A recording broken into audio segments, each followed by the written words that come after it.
All right, let's call to order the Monday, July 10th, Orono Town Council meeting. Roll call shows that Councilors Marks, Laraway, Kenny, Demerit, and myself, Councilor Wingard, our in-person Councilor Berthasol will be joining us online shortly. We have our first item is agenda review. We have two items. The first, we will not need our executive session at the end, so I don't believe we need to remove the executive session. We just don't have any business, new business to take up during that executive session. But I would entertain a motion to add order 23-147, order authorizing the town manager to accept a 14-foot enclosed trailer from Maine Emergency Management Agency. And we'll have an opportunity to vote and discuss on that. This is just to add it to the agenda. So moved. Second. Second it. All those in favor? Oh, I'm sorry, discussion. Oh, you can. Well, no, she's here. Oh, okay, thanks. Okay, we will take a roll call vote now that Councilor Berthelsel's here. Council Wingard, In favor? Council Berthasell, In favor. Councilor Kenny, In favor. Councilor Larway, In favor. Councilor Marks, In favor. and Councilor Demerit. Yes, please. And the vote is 6 in favor and they're not opposed. Great. So we will add that as the last item under new business. Next item on the agenda, approval of the minutes of June 12th and June 26th, 2003. We need a motion. So moved. Second. Any discussion?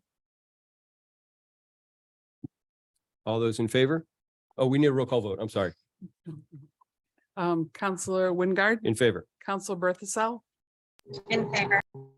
Councilor Kenny, In favor. Councilor Larway, In favor. Councilor Marks, In favor. and Councilor Demerit. In favor. And the vote is 6 in favor and they're not opposed. Thank you. Great. Next item on our agenda is public comment. This is public comment for items that are not on the agenda. We'll have public comment during our public comment time during our items and also another public comment session at the end of the meeting. Is there anybody who'd like to come up for public comment? Okay. Belle, do we have anybody online for public comment? There are no hands raised at this time. Okay, thank you. Moving right along to public hearings. We'll start with public hearing A, to consider a victualer's license for the Donut Grove LLC, 153 Park Street, Suite B.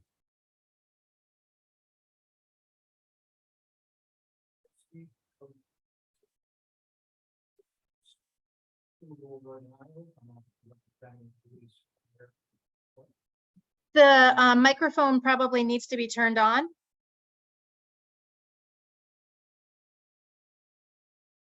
Is that better?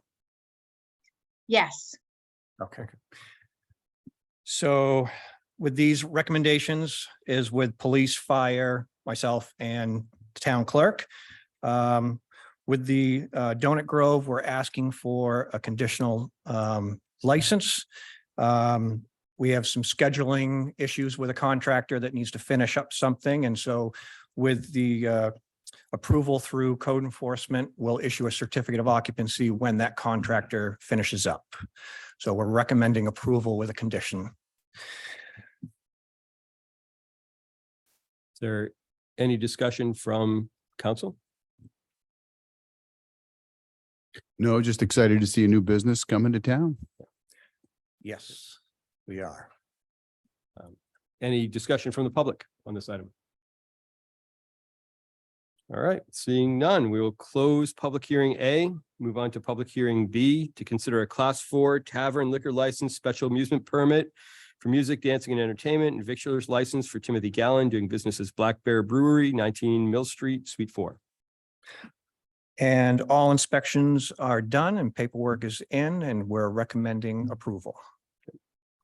Any discussion? Seeing none, close public hearing B, move to public hearing C to consider a class 1 malt liquor, wine and spirit liquor license, special amusement permit for music, dancing and entertainment and victualer's license for Marsh Island Brewing LLC, 2 Main Street. And inspections are completed and we are recommending approval. Discussion? Seeing none, close public hearing C, move on to public hearing D. To consider a class one, oh, yes. Oh, okay. To consider a class one malt liquor, wine and spirit liquor license and victuals license for ZRKM LLC doing business as Taco Rita, 2 Mill Street. And inspections are completed, paperwork is in, and we're recommending approval. Discussion of this item? Close public hearing D. Move on to public hearing E to consider a Class A Restaurant Lounge 11 malt liquor, wine and spirits license special amusement permit for music, dancing and entertainment and victualers license for Woodman's LLC doing business as Woodman's Bar and Grill, 31 Main Street. And inspections are completed, and we're also looking for approval on this. Thank you. Discussion on this item. I have anything to discuss, but I thought I'd be excited about that, but I'm more excited about the. We- donut, That's the big news. It needs to come from Mike. All right. Seeing no further discussion on that. Yes, can you come to the mic too? Thanks.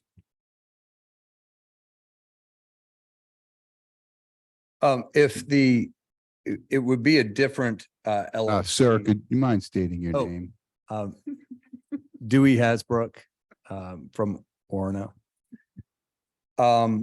It would be a different LLC name than is on this here. I don't know if that matters, but So for this purpose, we can approve the license in this name, and then we can kind of help the state find you until you're ready to do your own. that is all I wanted to hear. Thanks. Thank you. Yeah. And congratulations to Dewey, the new owner. Yes. Thank you. All right, we will close public hearing E. Moving to public hearing F to consider an amendment to the Town of Orono Land Use Ordinances, section 18-106. Schedule of uses to reduce the minimum lot area requirement in the commercial 2 district from 40,000 square feet to 20,000 square feet. I believe we have Kyle online. Yeah, hi everyone. Can you hear me okay? Yes, go ahead. Okay, great. So yeah, we have a land use ordinance amendment here based on a recommendation from the comprehensive plan to reduce the minimum lot size requirement in the commercial 2, which is primarily the mixed use district located on Park Street between Crosby and the Reserve, really. There are a few other smaller pockets of commercial 2 zoning throughout the town, like the dermatologist's office and where Van Sickle is, there's a few lots there, but primarily it's that corridor along Park Street. So we spoke about this at council committee previously, which would then recommended the ordinance amendment to go to the planning board. The planning board held the public hearing on the amendment and recommended that it move forward and council continue that adoption process. We had one public comment at the planning board public hearing from a resident who I think was mostly curious about how the amendment might impact their property. It wasn't, really strongly either way as far as feedback went on that. Yeah, so the main goal here is the current commercial 2 minimum lot size requirement is 40,000 square feet, which is the same as our commercial 1 and economic development zone districts, which are far more larger scale commercial going into industrial land uses that are the sorts of allowed activities that you'd find in those places. So think Godfrey Drive or, in some places on Kelly Road and along Stillwater, with the shopping center, for instance, things like that. Whereas the comp plan really picked out the Park Street corridor as a kind of extension as you're getting away from the downtown as a means to connect the downtown to the university and kind of grow it and develop it in a more compact and walkable manner. This means allowing mixed uses, a mixture of residential and commercial development, smaller scale uses, which becomes a lot easier to develop those things when smaller lots are possible. Not too many people want to develop smaller scale development and uses on, 1+ acre size lots. It just becomes not very feasible to do that. And from a walkability standpoint, once you're getting into that 1+ acre size lot, you really begin to kind of spread things out. You have less uses spanned over a greater amount of land. So this ordinance amendment kind of aims at taking a step to reduce that minimum lot size, to allow property owners with existing developed lots some flexibility. There could be some opportunities with lots that are in that 1 to 2 acre range to kind of divide off a piece of their land. And then, using our group development standards or something like that, potentially add in some infill development on the back portion of a lot or something like that. There's some potential for some completely undeveloped lots to take advantage of this if they were to subdivide into more commercial development. With that being said, I'm happy to answer any questions. But yeah, it's fairly straightforward. Any questions or discussion?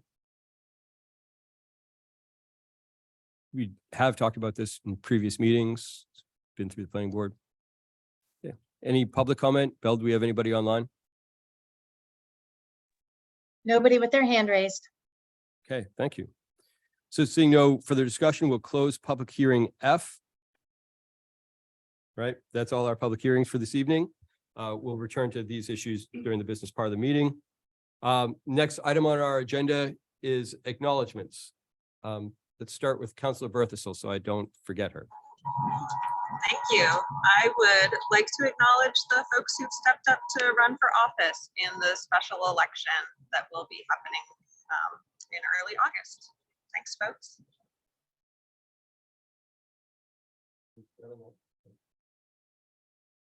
Hi, I'd like to acknowledge Fred Heath, who, if folks don't know, he's the gentleman who stands often at the corner of Kelly Road and Main Street playing trombone music for folks in the summertime. When you're driving by, if you roll your window down, you get to hear some amazing trombone playing from Fred.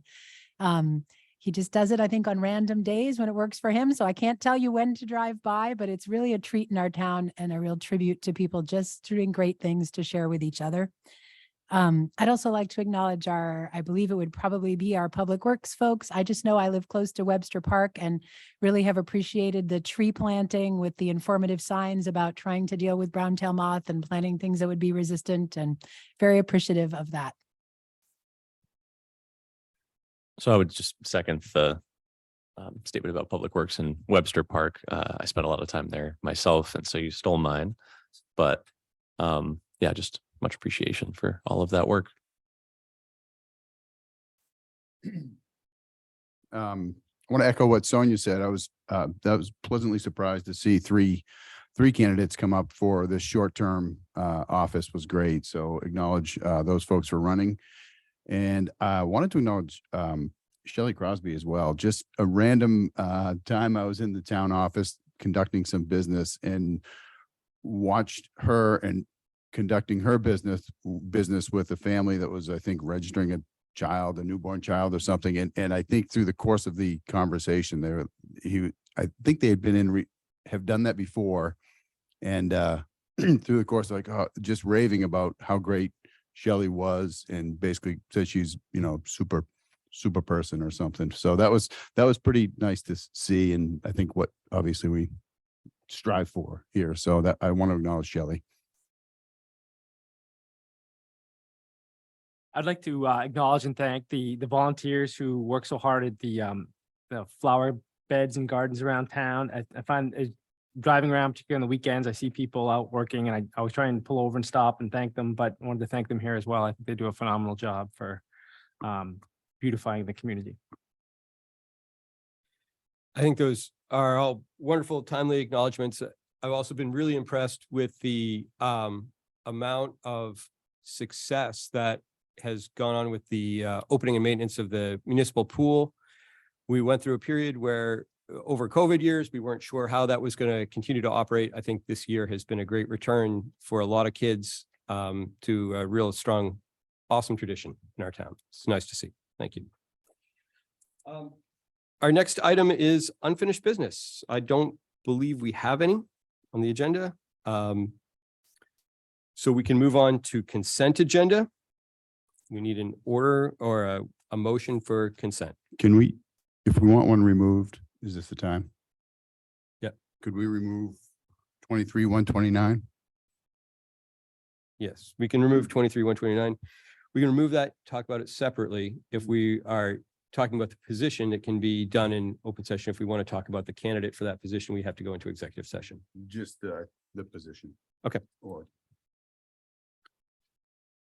Yeah, I guess the short answer is we just received the contract. I haven't had a chance to read it. Okay. So that's why I wanted to pull it out. I'm sure. I feel a little. So you want to table it? I don't know if other people have had a chance to read it or, No, it's just. okay, then I guess. I got a chance to skim through, but haven't read it in depth either. And so if it doesn't hold up the works, I think it would feel appropriate to me to vote on that at the next meeting. But if it's going to cause a gap or an issue, then I didn't have any concerns about what I did skim. Yeah, I also have no concerns about it, but I don't think it would be terrible process wise to postpone until people have had a chance to read. But like I said, I have no problem with either the position or the candidate. So Is the one concern I would have, if we're talking about tabling it to the next meeting is in August. Is there a way that it would be September, sorry, right? So the contract is signed. Okay, The contract is a boilerplate contract that all department heads sign with minimal variation.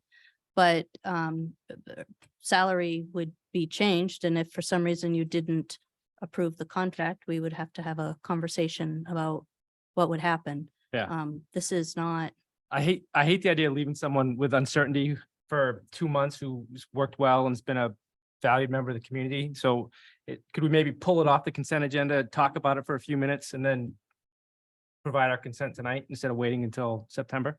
If that's, that'd be my preference. Well, let's do that. And, we'll have a chance to discuss and vote on it at that time. sure. Okay. So Nancy, does that go on the end after 23-147 or does that go prior to 23-147? It'll be right at the first one. Oh, first item of new business. Okay, excellent. Thanks. All right, so I will take a motion to accept the consent agenda less order 23-129. So moved. A second. I'll second it. We don't discuss consent agenda, we just vote. So Nancy, can you do a roll call, please?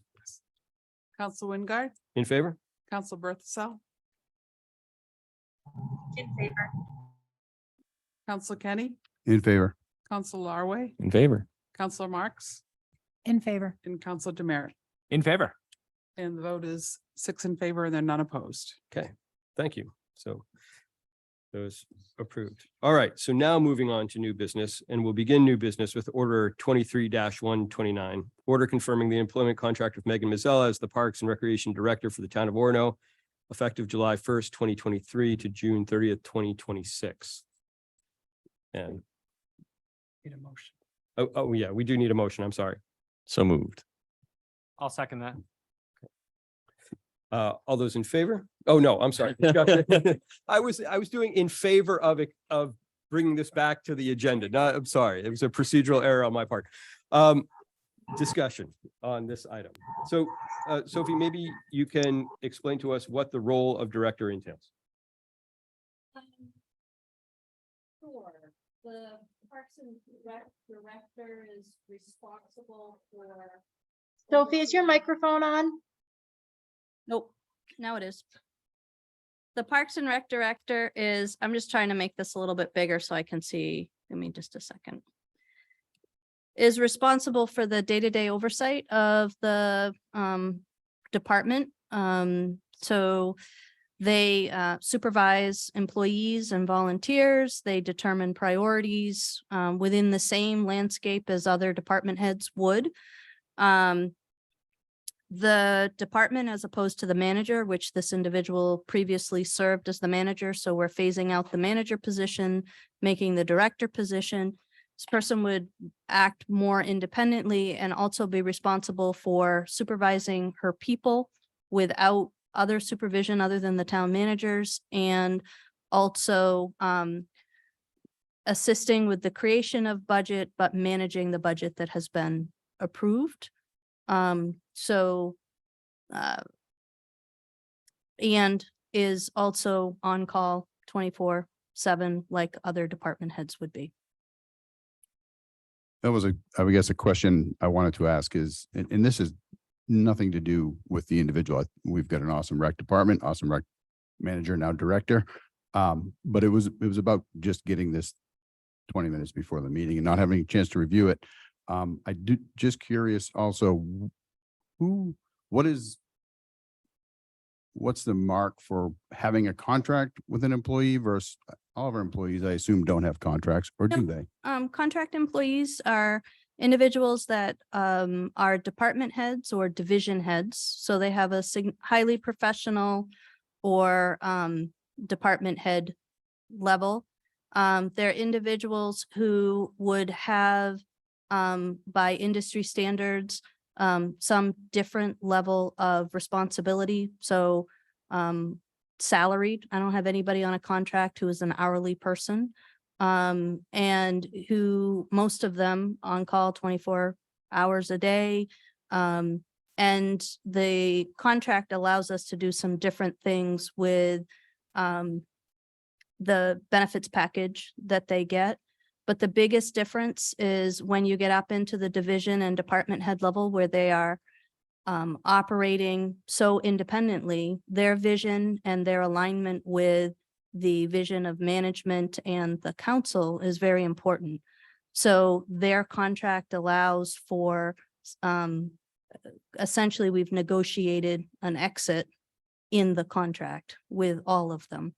So there is a negotiated separation plan within the contract to allow the town to make decisions to move in a different direction.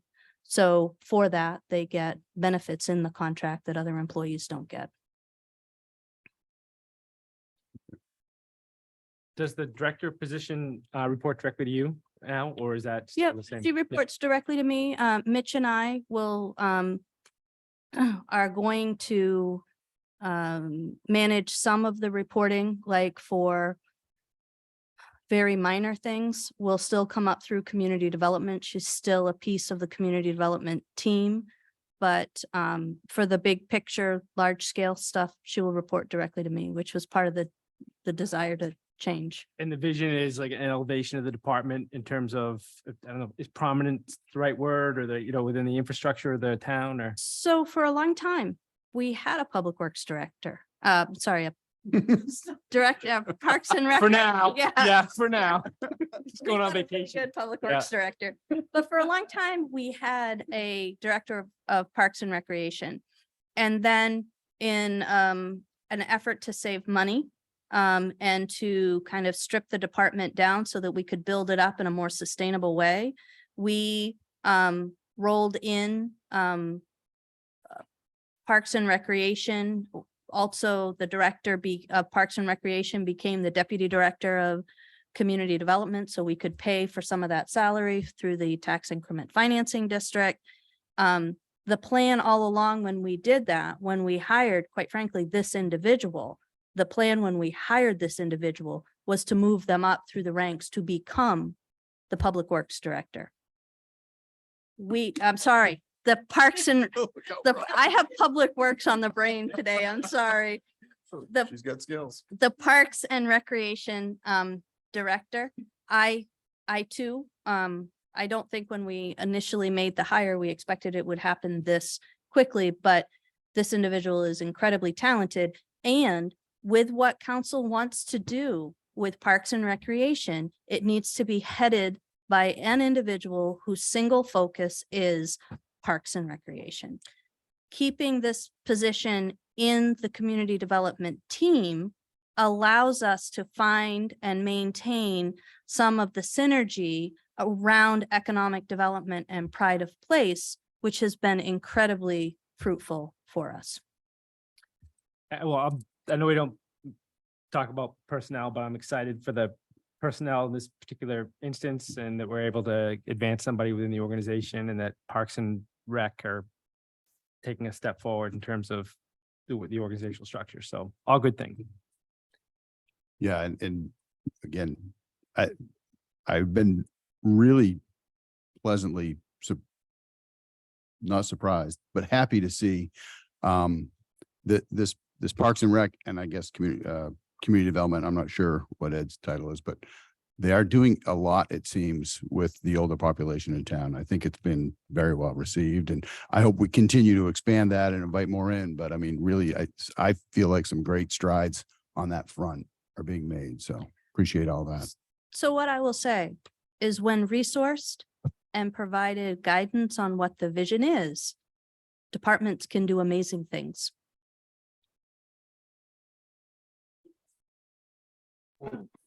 Yeah, I'm excited to see this move forward. I did just have a question just to double check. So because I haven't looked at all of our other department heads contracts, I assume that this is in line with and equitable in terms of it being a 3-year contract and most of the stipulations being pretty similar to what is kind of across the board for other department heads. Is that correct? Yeah, the term is pretty standard.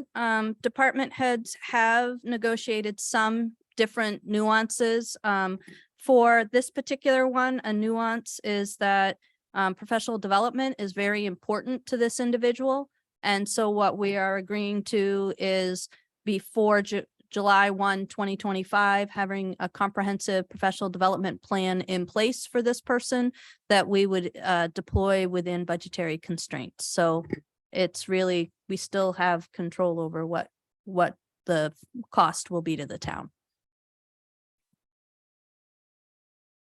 Did I answer your question, Tanya? Okay, good. Thanks. Great. Good. Further discussion? Yeah, Leo. No. I'll just say, yeah, I appreciate it being brought off, if only because people didn't have a chance to read it. I think it's appropriate. And I'm also very happy to say, I mean, I'm going to vote for this. I think this, I don't know what I can and can't say about personnel, but I'm happy that this position is happening and I'm happy to say yes to it. Thank you. Do we have any other public comment? There's nothing online. Thank you. Okay. If there's no other discussion on this item, we'll call for a roll call vote. Nancy. Council Wingard, In favor. Council Berthasell, In favor, if we're voting. Council- Yep. yes. Council Kenny, In favor. Council Larway, In favor. Council Marks, In favor. and Council Demerit. In favor. And the vote is 6 in favor and there are none opposed. Thank you very much. All right, moving on to order 23-131, order authorizing the town manager to enter into a 1-year pilot operating agreement with Bird Rides Incorporated of Santa Monica, California for a stand-up electric scooter sharing program. We need a motion. So moved. Second. Thank you. Motion second. Sophie, do you want to? Oh, Belle's here. Thank you. Good evening, Belle Ryder, Assistant Town Manager for the town of Orono. The Bird project is a pilot project that would essentially allow Bird scooters to use the public infrastructure for the town of Orono.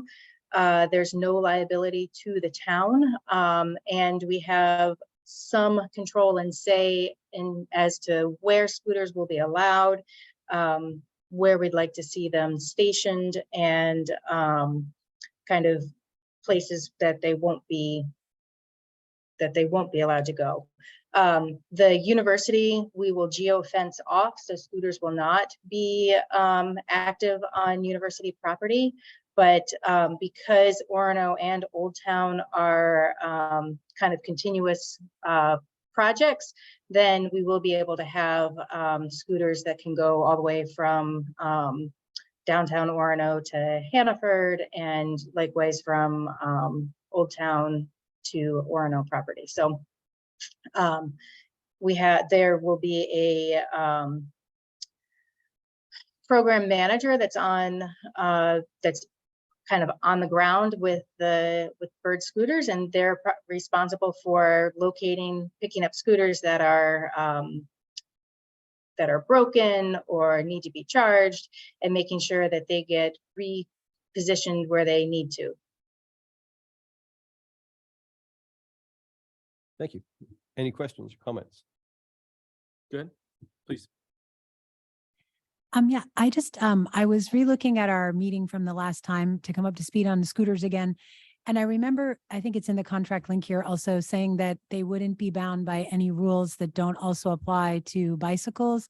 But I also remember the person who presented telling us that they wouldn't be ridden on the sidewalks. And I think it's true that in Orono, bicycles are allowed to ride on sidewalks. Is there a problem with that? Are the scooters going to stay off the sidewalks? Are they on? Do we have a clarification on that? So in the bird contract, it says that the scooters are not to be ridden on the sidewalk. So when a rider goes ahead and they create an account and they agree to ride a scooter, they say that they're not going to ride on the sidewalks. You also have to be 18 or older in order to have a bird account. And these scooters go up to 25 miles an hour. So it's probably not something that you really want to ride on the sidewalk anyway. It's more of a, Yeah, or 20 miles an hour. I was concerned about them on sidewalks, given the speed I had seen. So that's a helpful clarification. Thanks.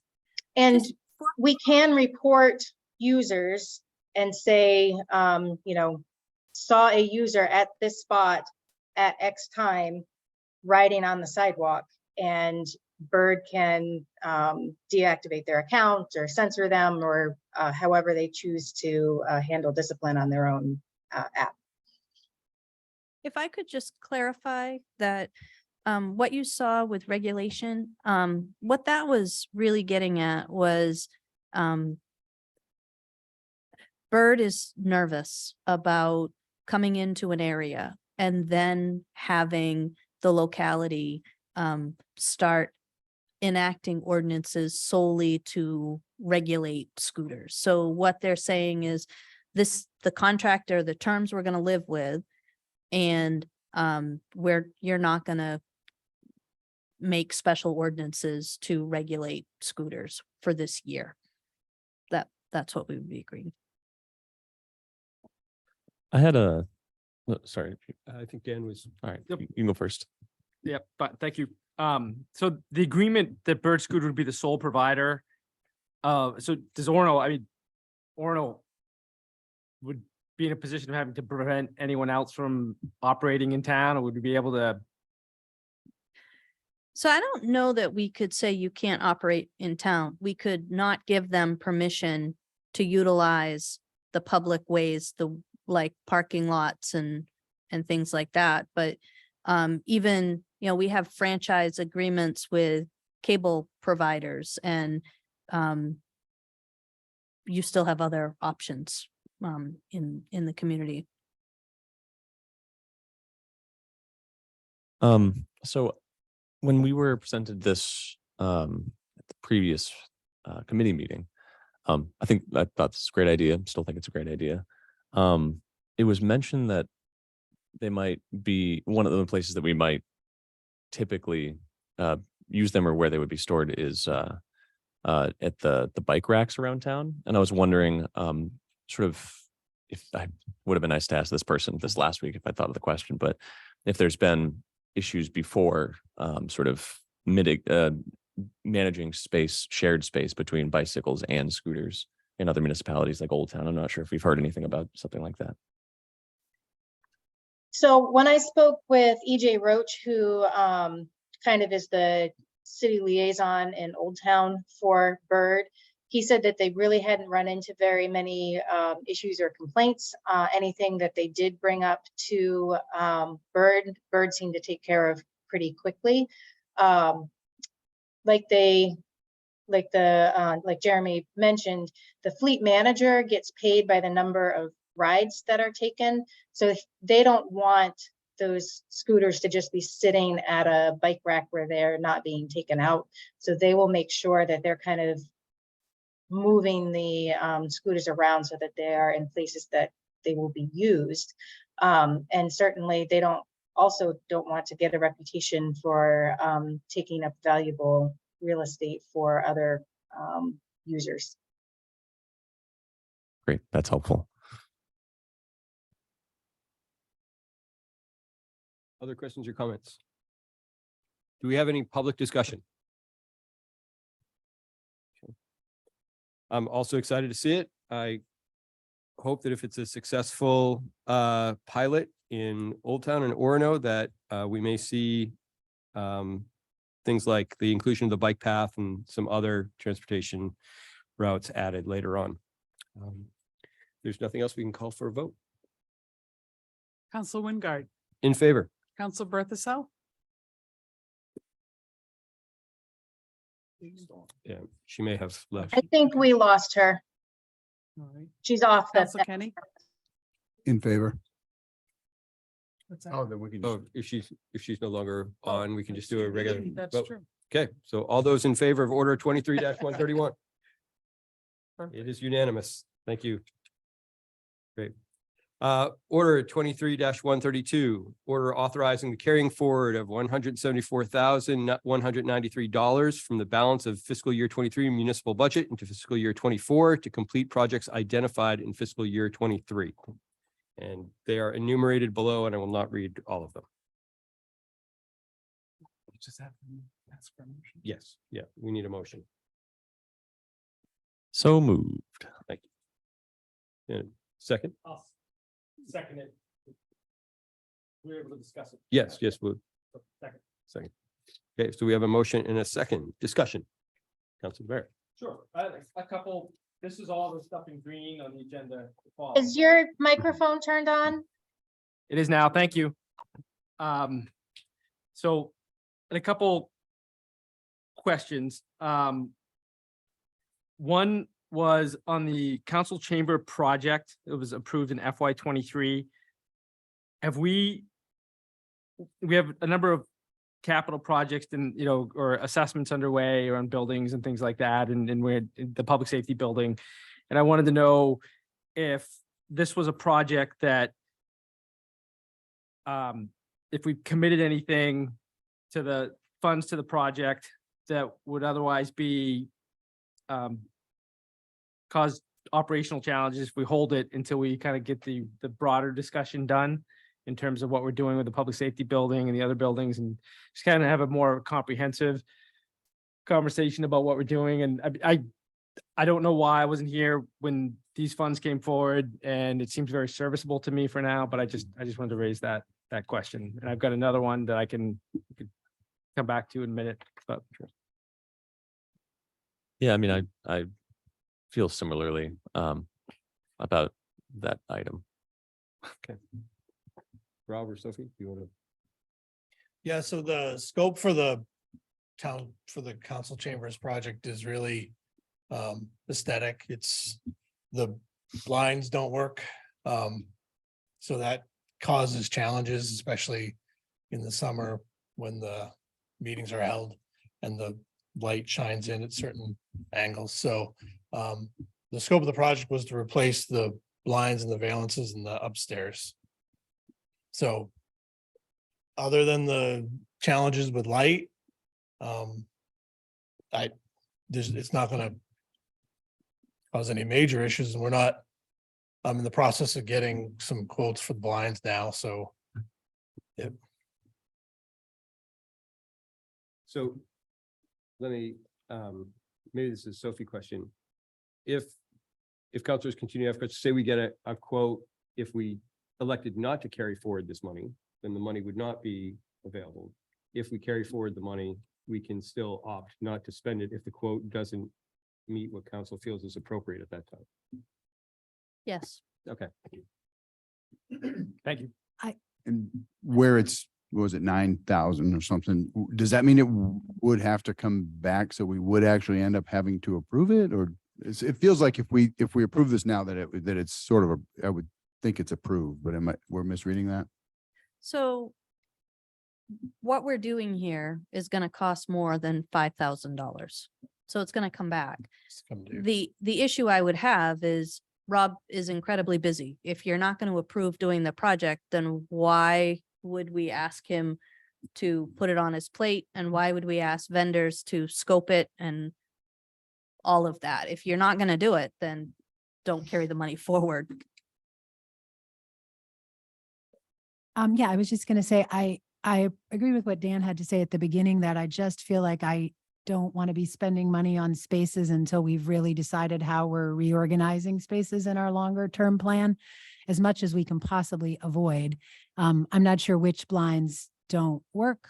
I haven't noticed it at our meetings, but if other people feel like the light concerns are a real thing, I'm certainly open to that. Otherwise, aesthetically, I would say I don't want to be spending money while we're still investing in those, facility studies and thinking about how we may rearrange spaces. Is there anyone else who can speak about the light problems? So I can tell you from a camera perspective, the overall shot ends up being fuzzy because the camera has a hard time with all the different light sources behind you. Individually, you guys are sharp, but as a group, you're fuzzy. That's the right there. There's the fuzzy shot right there. And it's the blinds behind you. If we were to try and pull them, you'd see that there are several missing and some won't turn. So that's what we run into.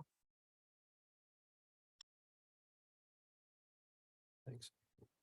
My feeling on this is that while we are doing a comprehensive look at all our spaces, we have made a significant investment in this space. And I don't think the plan is not to repurpose this space.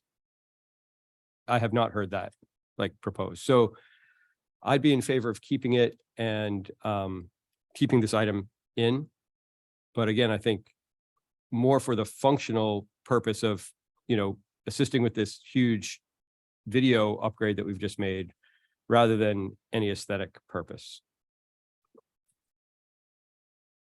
Yeah, I mean, I appreciate all of the sort of new technology that we've got, helping make sure these meetings are accessible. I can live with the fuzziness of the image I just saw. I don't think it was, prohibitive of anybody understanding or even gleaning who we are individually.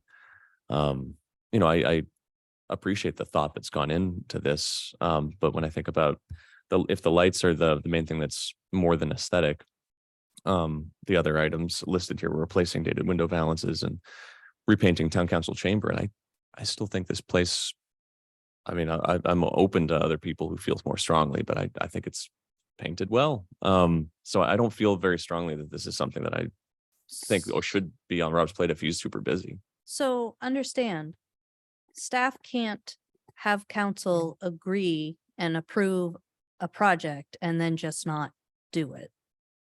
And it's gone this long without being done because of the priorities that we have. So, I think you can make choices. I will tell you, I'm still going to ask Rob to fix the blinds in my office because that causes major issue. So we'll fix those. And I gotta say, I don't feel strongly about we can't spend this money either. I just, if other people don't feel one way or the other, I'm happy to vote for approving this. Okay, so we're not going to approve these individually, but we do have opportunity to talk about them individually. So before we address the whole package, let's go back and see what pieces of the package people have questions about. This is one of those pieces.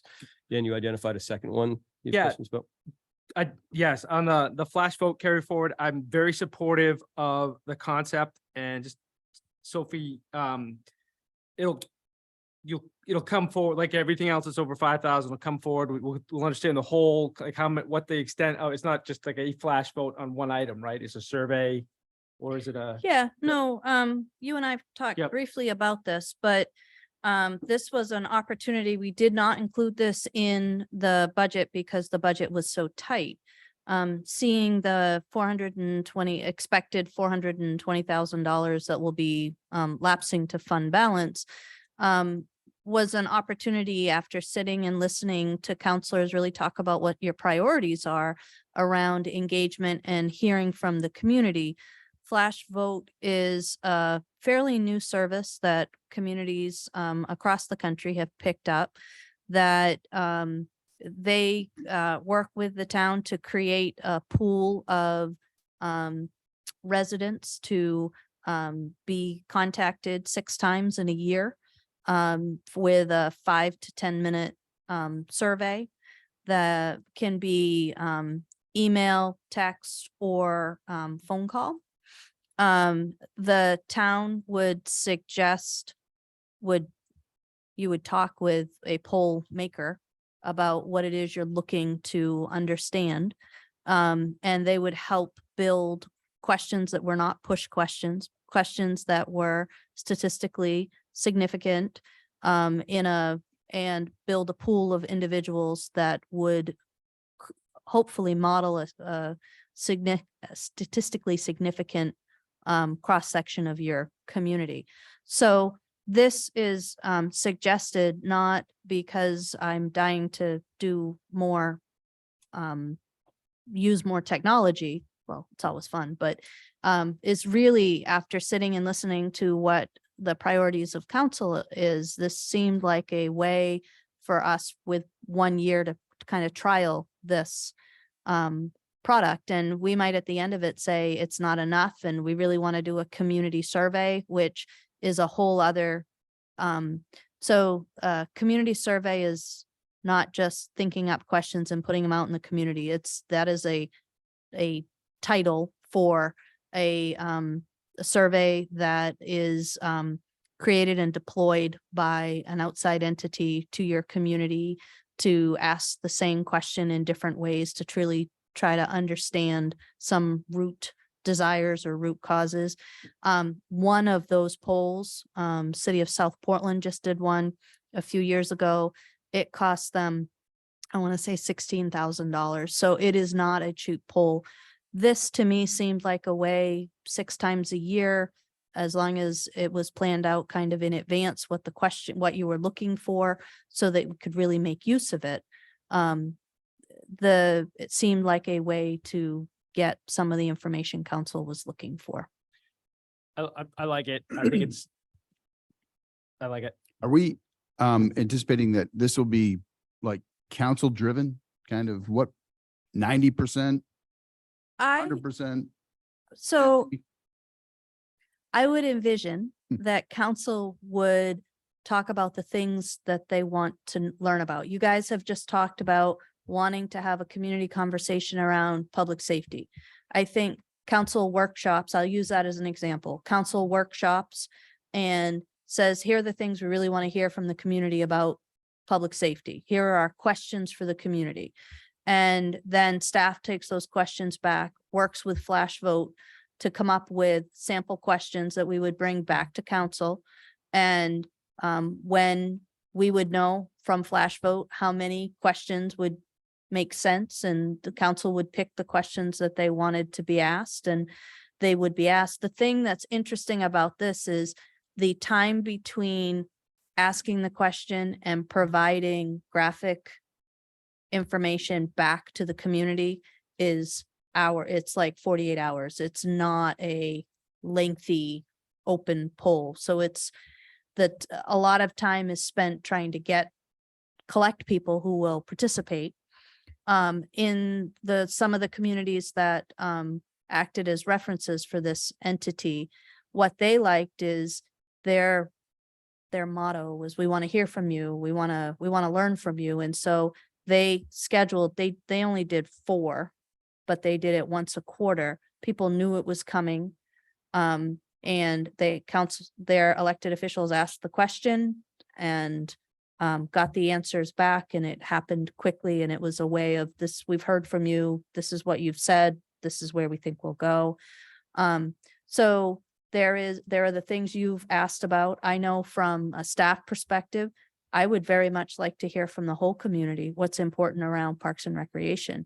I would like to hear from the whole community about inclusivity in town service, access to town services. So there are some things that from just a staff perspective, I might be interested in doing, but because what is triggering this expense are council's questions, I probably would defer to council, and whatever of the 6 you didn't use, I'd probably try to slide in for me. Well, not me, but operations.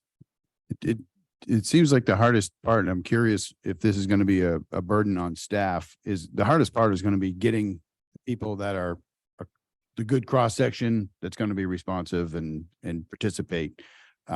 And I'm just curious if that's going to be a staff requirement, or if this company is doing that or helping do that. So this company kind of sets up the whole framework for it. Mhm. They give us copy to put like in the Orono Observer, to put out on social media, to put on the board, you know, to really kind of drive it. If it's a small number, and they expect a smaller number when they start, but what they're trying to do is get away from, there are 20 people that come into council chambers and say, we really want to spend all of our money on X. But then when you go to try to spend your money that way, another 50 people show up to tell you that's not the way they want to spend their money. And so their goal is to drive enough of a cross section. So they would be looking at across demographics and like where people live and that kind of stuff.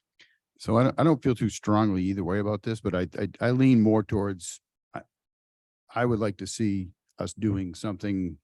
Where's a Google poll or whatever, like, I don't know, or maybe spending a year figuring out really what we would use it for. I don't know. It feels like another toy we're going to have that may or may not be effective, depending on if we get around to being able to be effective at it. So that's how I feel. my suggestion would be that before we ever engage a contract to start our 1-year time, that you would have figured that out.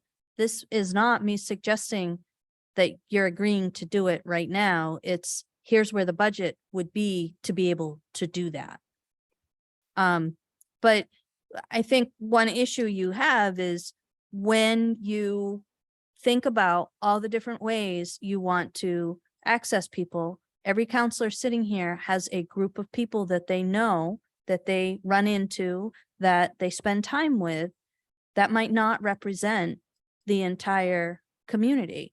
And if you want to go out and really talk to the community and really find out what the community wants, I think it's important that, number one, those questions be asked by people who actually know how to ask questions to the public. Because some of the surveys that I have seen in my tenure have been incredible push surveys. And there's really only one way to answer it. And I don't think council wants that. I think you want to truly know what people think.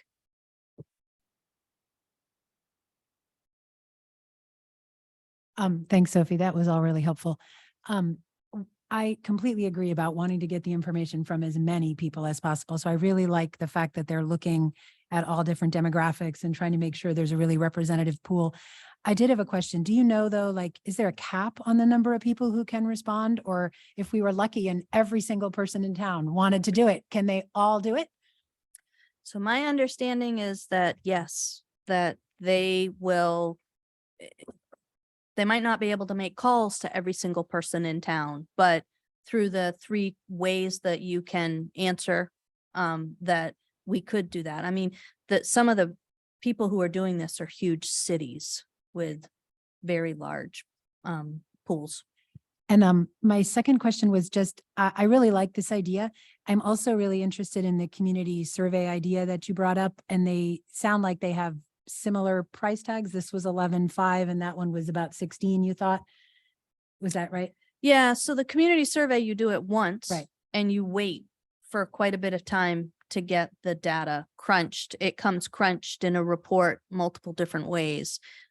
This, are smaller surveys, but 6 of them. Yeah, so I mean, I understand the difference. I guess what I'm just wondering is I would like to approve money for this. I think it's really important. I'm just wondering if the title, okay, shall we scoot? One of these is, I'll just put it right here. Come join me. You're good? Okay. You got a seat, Sonia? She's good. So I understood that they're different and I think they both sound great. And my only suggestion here is as we have some kind of further discussion around flash vote and community surveys, is it important that we maybe title this with a broader title so that the money could go to either one, whichever one we chose to do? Would that be a possibility? It sure can. Okay. It sure can. And I saw that after the agenda got published. Yeah, I would just like to see a little broader title so we could decide as a council which thing we're exactly going to do with that reach out to the community money. This sounds very, very cool. I just want to hear more details. Thanks. Good, thank you. So we have, first, before I go on, are there any other items in this list that we want to talk about? I would, on the DEI consulting services, I guess and maybe that was at the last meeting. This isn't the DEI committee that can answer the question, but would like to understand, I guess, what we're committing to and what the expected outcomes are from this consulting services. I read the contract and saw the mission, the why. And I'm just curious how that's measured or how we're going to measure that. Should we talk about that now or as part of the next item, Sophie? Okay, well, let's outline the goals and then we can talk about the specifics of that contract in the next item. But if we can talk about our DEIB goals. So ultimately, at the staff level, we are looking to create a culture that attracts diversity, welcomes people, is inclusive, and is looking at providing equitable services, both as an employer and as a service provider. So staff has had considerable amount of training in diversity, equity, and inclusion work. But if you look at some of the research that has been coming out about DIEB work, it tells us that staff having training and management thinking it's important does not necessarily create the culture that you are looking for. And what this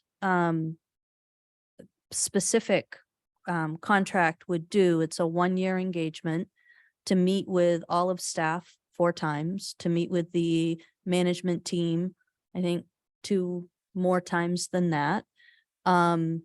So 6 times.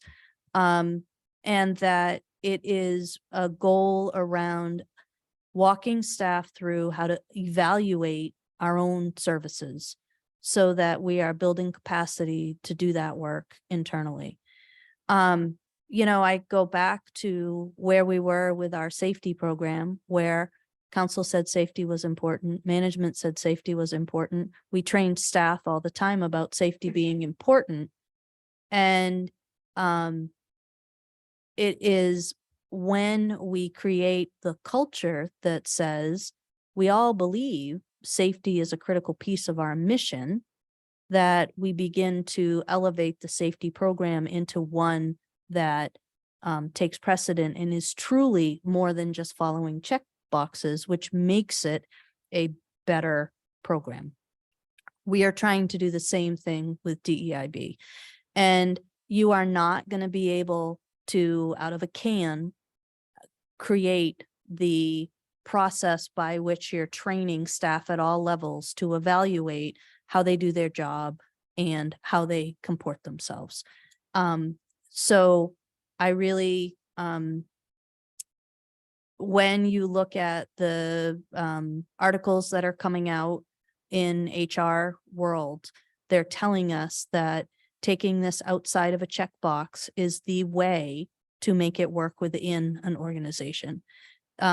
Dustin has connected in a really remarkable way with our police chief, who that tells me if I can send my library director and police chief to the same training and they're both connected, engaged and energized, that he is probably a really good consultant to use and his pricing is, it's public, but his pricing is a lot cheaper than others. And he's got a really good reputation with other towns. So Clarifies, $4.75 an hour, that's cheaper than we've had other quotes. yeah, What do we pay our attorneys? Do we pay them more than that, I assume? Or no? we're paying Bernstein Share $360 an hour. But the $475, he charges that for the work, not all the other time. We were spending with other consultants all the other time an hourly rate. So our last consultant that came up to do training was charging us, I think one day cost me $2,100, $2,200 for 4 hours of training. So it's expensive.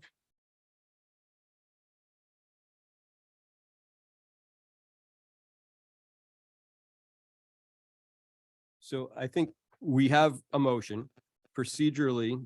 We've identified 3 areas within the motion that people may have some questions about. Procedurally, if we want to address any of those 3 individually, we have to amend the motion that's on the floor. So we would have to propose an amendment that would have to get seconded. We'd have to vote on the accepting the amendment, correct? Yeah, okay. Sorry, one more question on one of the items on here. We're putting an EV charger at Public Works facility, is that right? Yeah. Do we have electric Public Works vehicles already?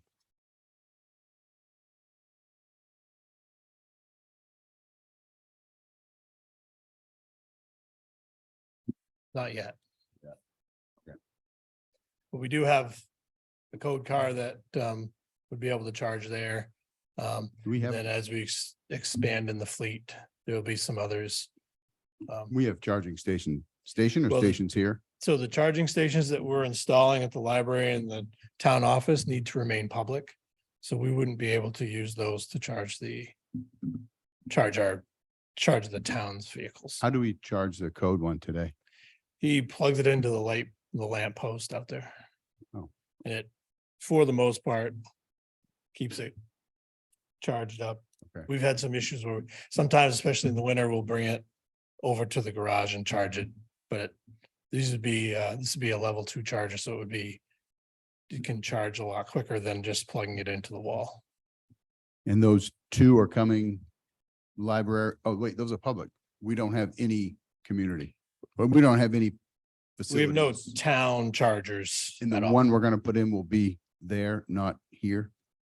It'll be at Public Works, available for any of the fleet as we add electric vehicles to the fleet.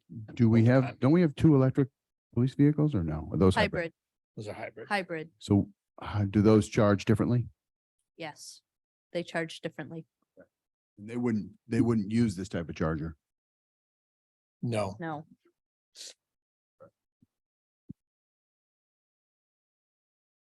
Jeff, I do have a proposed amendment. If you want those yet, let me know. Okay, yeah, well, let's hear it. Does someone Um, have to withdraw their No, this is an amendment to the order that we are considering. Okay. So we don't withdraw it, we just amend it okay. on the floor. My proposed amendment would be to take out the $9,000 for the council chamber project and to add that to the line. But it was entitled the flash vote, but that would be given a different name, something about community engagement. So that line would be 20,500, which would allow us as a council to make a choice between the flash vote or the full community survey as we have further discussions. Did you get that, Nancy? yes. Okay, so we need a motion in a second, correct? On the amendment. She made the motion. Oh, okay, so that is the motion. So we I'll need second that. any further discussion on the amendment to the motion? So that item will now have both of those in there. Is that right? So my understanding is that this is not a reduction in the actual carry forward, it is to remove the council chamber project funding and give that funding to the flash vote, which will now be renamed Flash Vote / Community Survey. Okay. Community engagement / survey. Great title, Sophie.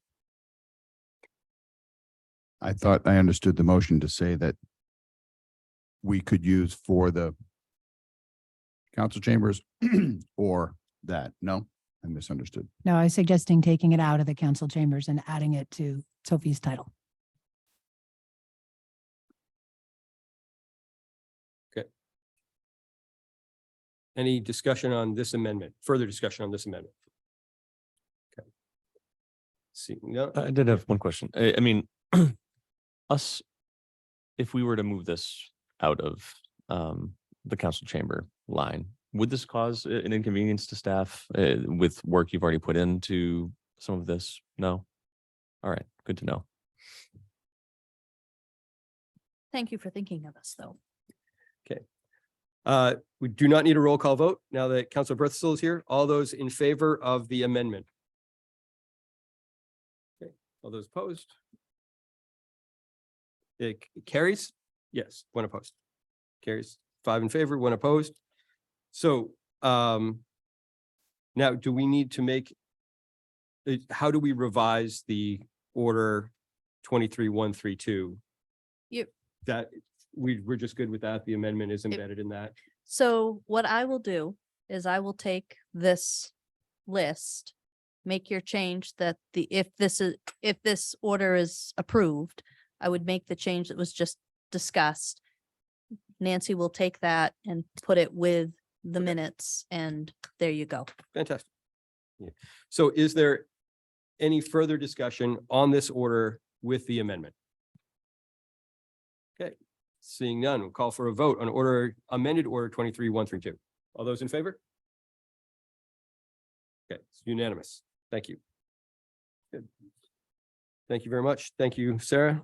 Moving to order 23-133, order authorizing the town manager to enter into a sole source agreement with It Is Time LLC of New Gloucester, Maine for diversity, equity, inclusion and belonging training with staff from July 1st, 2023 to June 30th, 2024 of a cost of up to $12,400 paid from funds carried forward from the FY23 Police Department operating budget.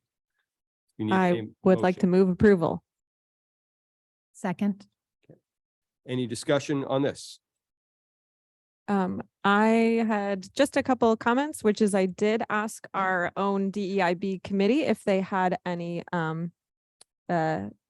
input on this sort of proposed plan for training. So that was given to them as an option. And one committee member did get back to me and said that got back to the group and didn't have any reservations about it and indicated a hope that the DEIB committee could be perhaps included in some of the work around community outreach. And so that would be my hope. I don't think it requires any kind of amendment to the contract or the order, but certainly it would be my hope that the town council and our DEIB committee could be part of the process of working with this consultant in the capacity that makes sense for the process. Thank you. Any other discussion? Do we have any public comment online, Belle? There's nothing online. Okay, thank you. With no further discussion or public comment, call for a vote on order 23-133. All those in favor? Opposed? 5 in favor, 1 opposed. Order passes. Thank you. Okay, order 23-134. Order authorizing the town manager to purchase one 2023 Ford Utility Police Interceptor Hybrid from Darlings Bangor Ford of Bangor for the police department for the amount of $50,685 plus up to $5,770 paid to Island Tech Services Group of Levant, Maine for equipment purchase and setup, and $2,545 for miscellaneous equipment for a total cost not to exceed $59,000 to be drawn from the approved fiscal year 24 capital equipment budget. Take a motion. So moved. A second. Second. Good. Any discussion on this item? Yeah, I was just gonna ask if maybe it happens anyway, but could Sophie come back, just so we understand what the procession is of where the vehicles go? One's gonna get out of the herd and go somewhere Yes. else and all that. So if you could Yeah, come back and we're still share that. evaluating the herd and the needs of the rest of the herd. And I would be happy to do that. Thank you. Nancy, could you just make a note of that? Thanks.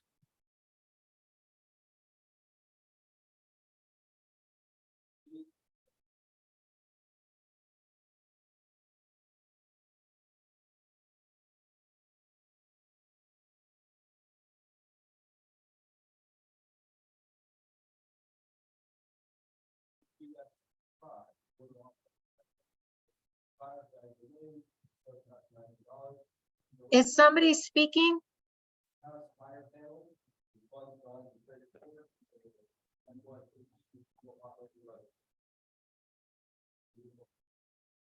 So moved. Second.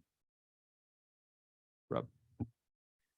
Yeah, so we've been having issues with the fire panel at Keith Anderson for quite some time now. And recently, a more catastrophic failure has occurred. So we had actually been working with Eastern Fire on a plan to replace it anyway. The most recent issues make this a little bit more urgent because as public safety has told us, without the fire monitoring panel, it can't be used for public purposes. So we're gonna push this ahead a little bit harder than we had planned to, but the price for 7,900 and change from Eastern Fire is our recommendation. Thank you. Any discussion from counselors? Any public comment on this item? Okay, seeing none, a call for a vote on order 23-135. All those in favor? Good, passes unanimously. Thank you. Order 23-136, order authorizing the town manager to enter into a 5-year curbside refuse and recycling collection service contract with Pine Tree Waste Services Incorporated until October 15th, 2028, not to exceed $261,000 in contract year 1. We need a motion, please.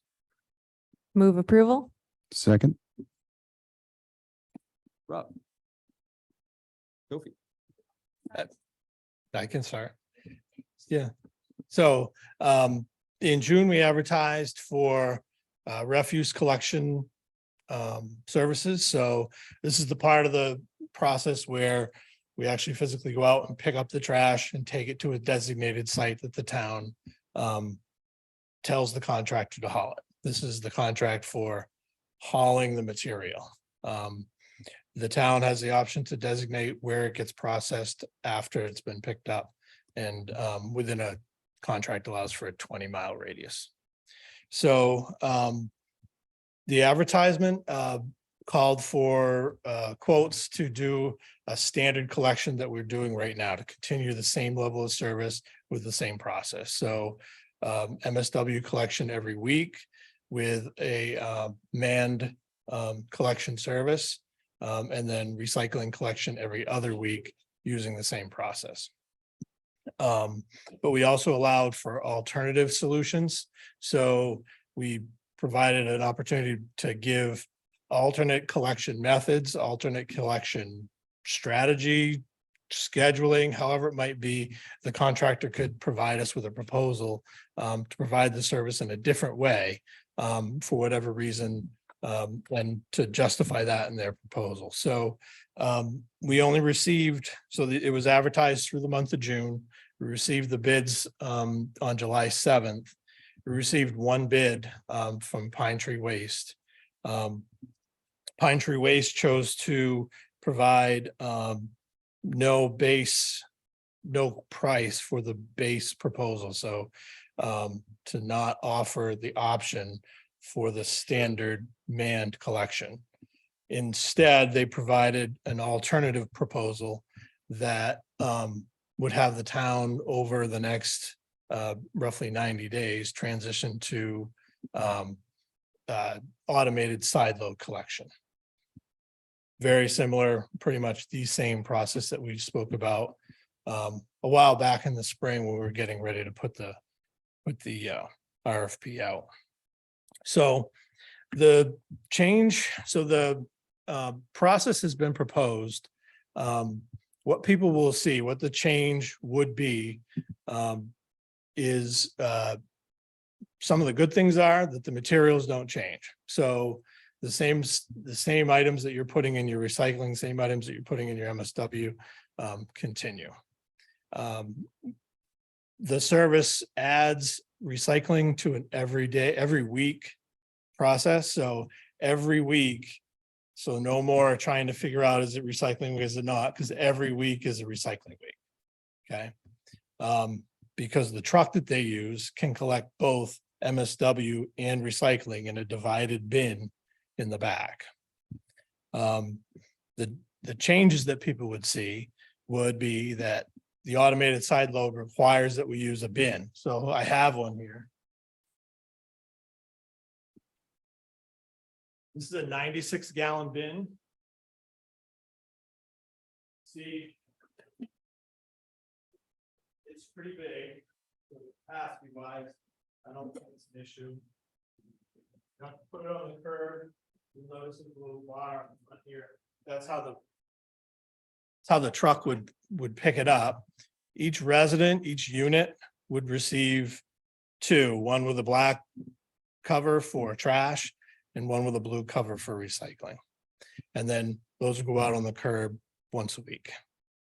The process, because of the way it's done, would require us to go from 2 days to 3. So some people would stay on the same day that they are today. Some would move to Thursday from Friday, let's say, and then some would have to get used to putting their trash out on a Wednesday. So included in this proposal is providing all of the bins. Pine Tree Waste carries the cost for all of that, and a pretty extensive education and outreach process where we would work with Pine Tree Waste to begin first figuring out what that schedule might look like, and then getting the information out to the people, to everybody, and more aggressively to those that will be affected with the change from either Thursday or Friday to Wednesday. The process, I think Jim Dunning, the district or regional manager, Market area. the big guy for up here, is here to answer any questions that you have about the process and the contract. But I think at this point, staff is recommending that we move forward with this process.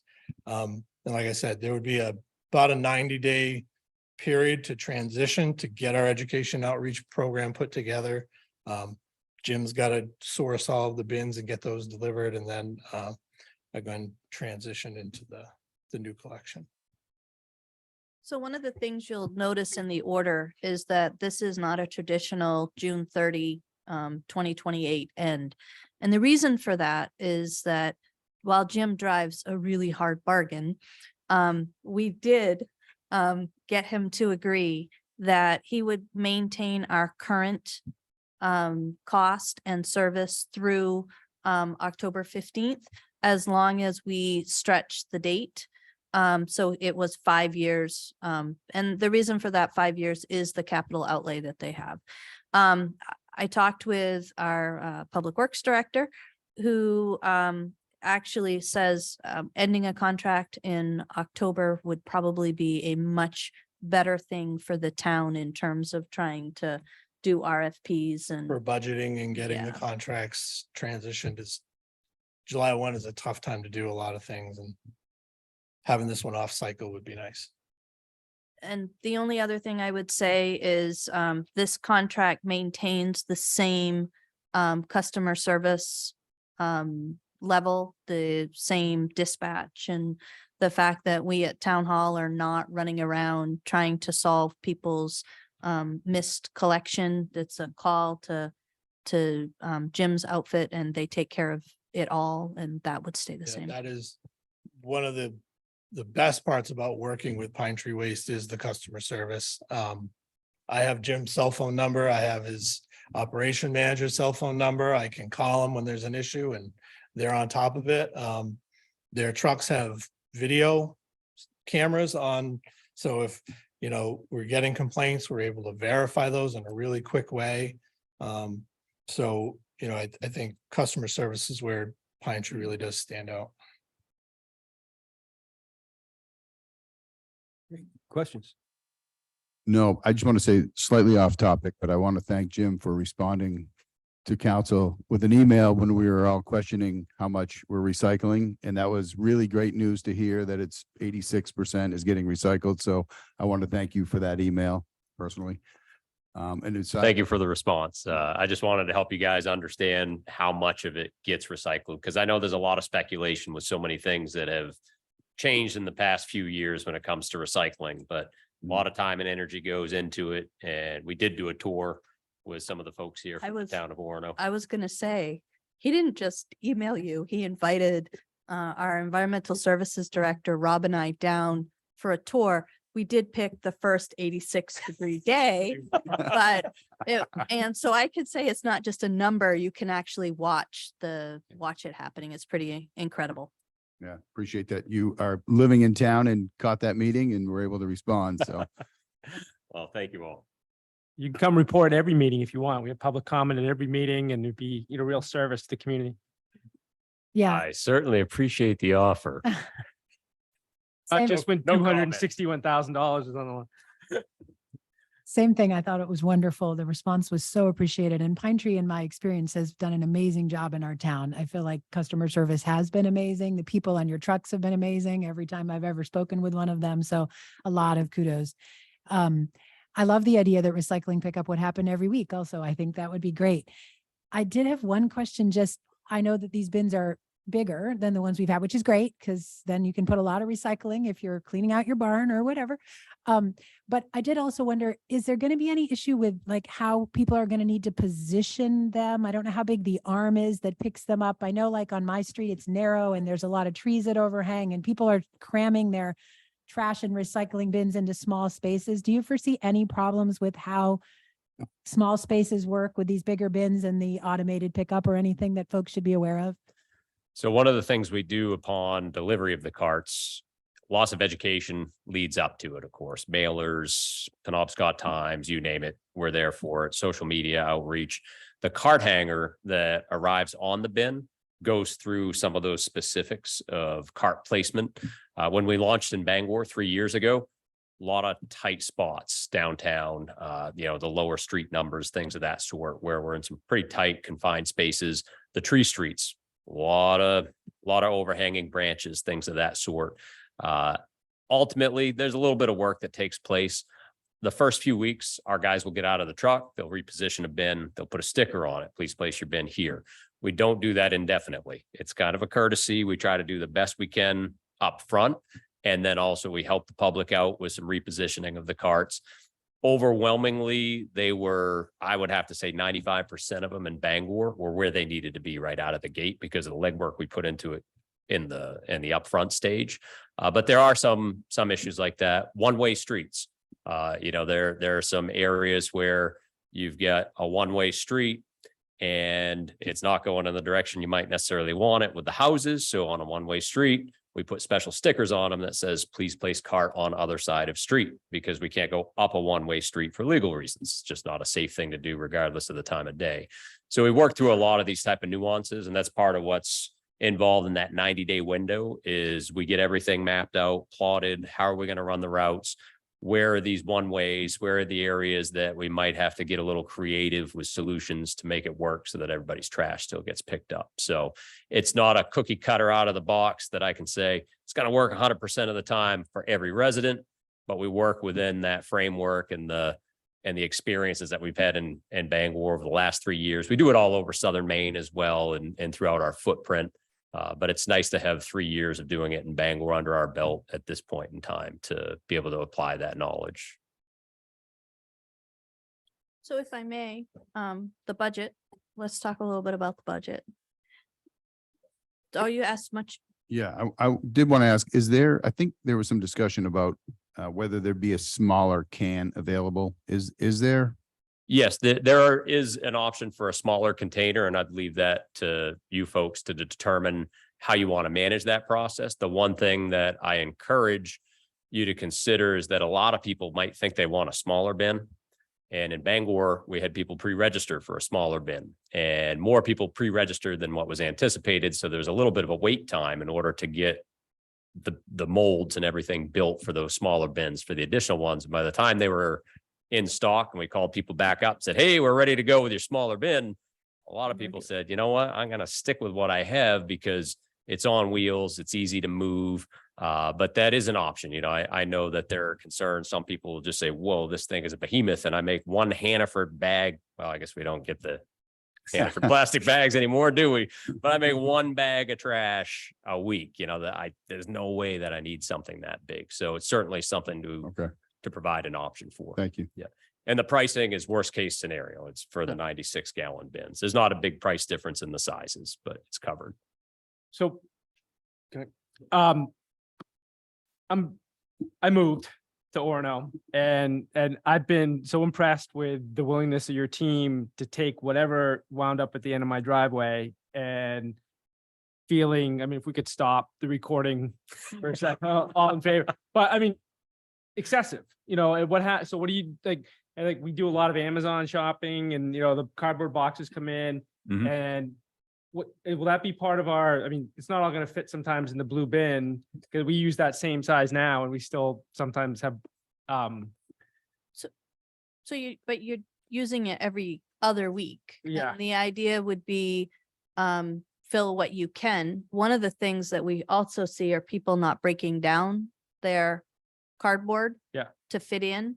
But I think part of the issue here, it's not, people could, I'm assuming, just like they did in Bangor, buy totes at their own cost to put out. But ultimately, part of the goal in doing this is to get a more standardized approach and to stop the trash and the recycling from blowing all over the place. But the thought being, if you got a really big order one week, maybe you could put out 75% of it, and then the next week you could do the other 25. So we really pushed to see if we could save money by keeping the bi-weekly, and we're told absolutely not. So Pat, we're gonna have to expand my garage, so you have to come by and get that permit. No, I think the weekly collection really is gonna help with that. Yeah. On the recycling side. And I do think, given a defined capacity, people are gonna think a little bit more about what they're putting on the curb, and I think that's an important thing. Yeah, I agree. So, Well, and keep in mind too, in Bangor, that 196 gallon bin is for trash and recycling. It's for everything. So people in Bangor that have one bin, they're combining all of their material. Effectively, Orono residents are going to get by default twice the capacity that Bangor residents have. So something else just to keep promise in for you mind. right there, right? Twice the MSW for. I had another question. Thank you very much, Jim. Thank you. Yeah.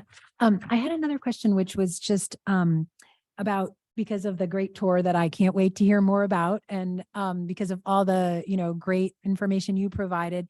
When the information goes out about the new bins and the new pickup system, will we also get maybe an updated list of what is recyclable and is not? Because I don't think that's gone out to the town in a while, and I'd love to see that be part of the same process. Can that be done?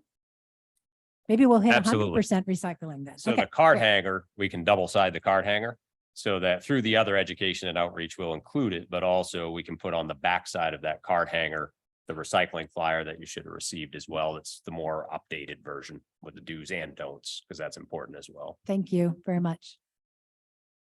I'm really impressed with the new technology. I think it's really neat. I'd be glad to see our streets cleaner with less blowing debris and stuff like that. But I am concerned that there are some items that, you know, like now you can throw like one tire a week if it's off the rim, stuff like that. So we're going to expect that to show up at our transfer station, right? We'll have some increased cost. And I just want us to be aware that, you know, we might have to make some accommodation outside of our collection service for increased waste stream at our drop-off facility, because I'd hate to see that stuff back in the river. I remember when we first started doing street and stream cleanup, we were pulling out tons of tires and stuff like that.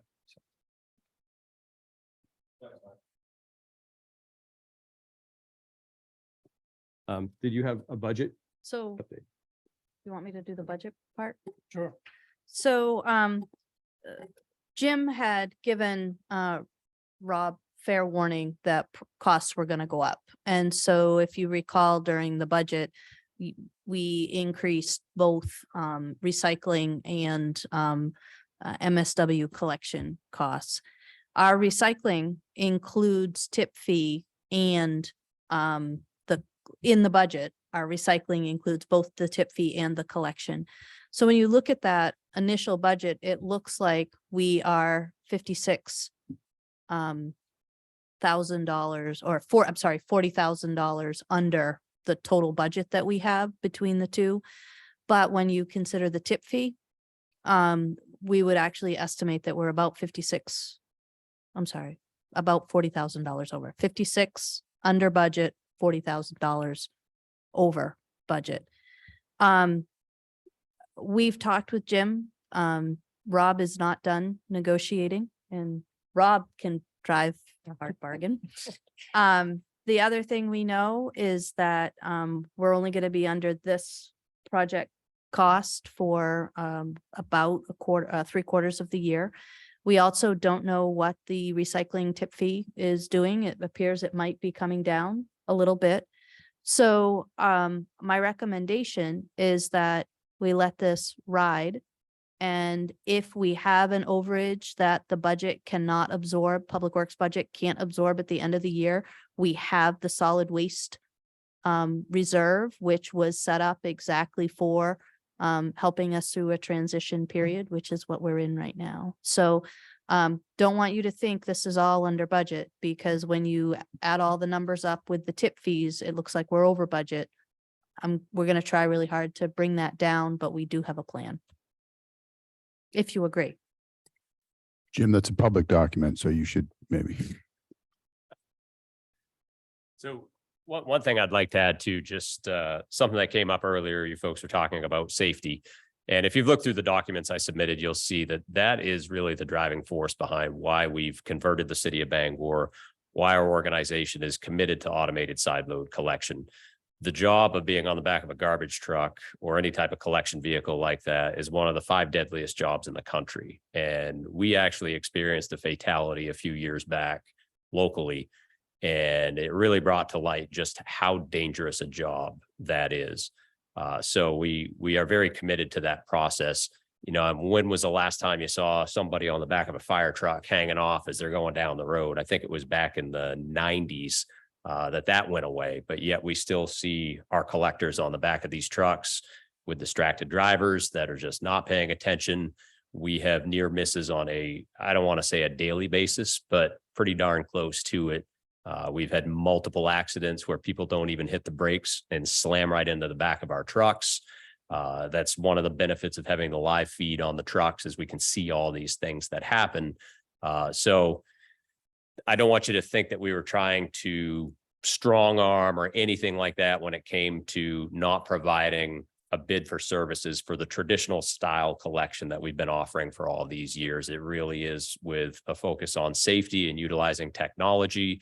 And oftentimes we get the question, what about those people on the back of the truck? What's going to happen to them?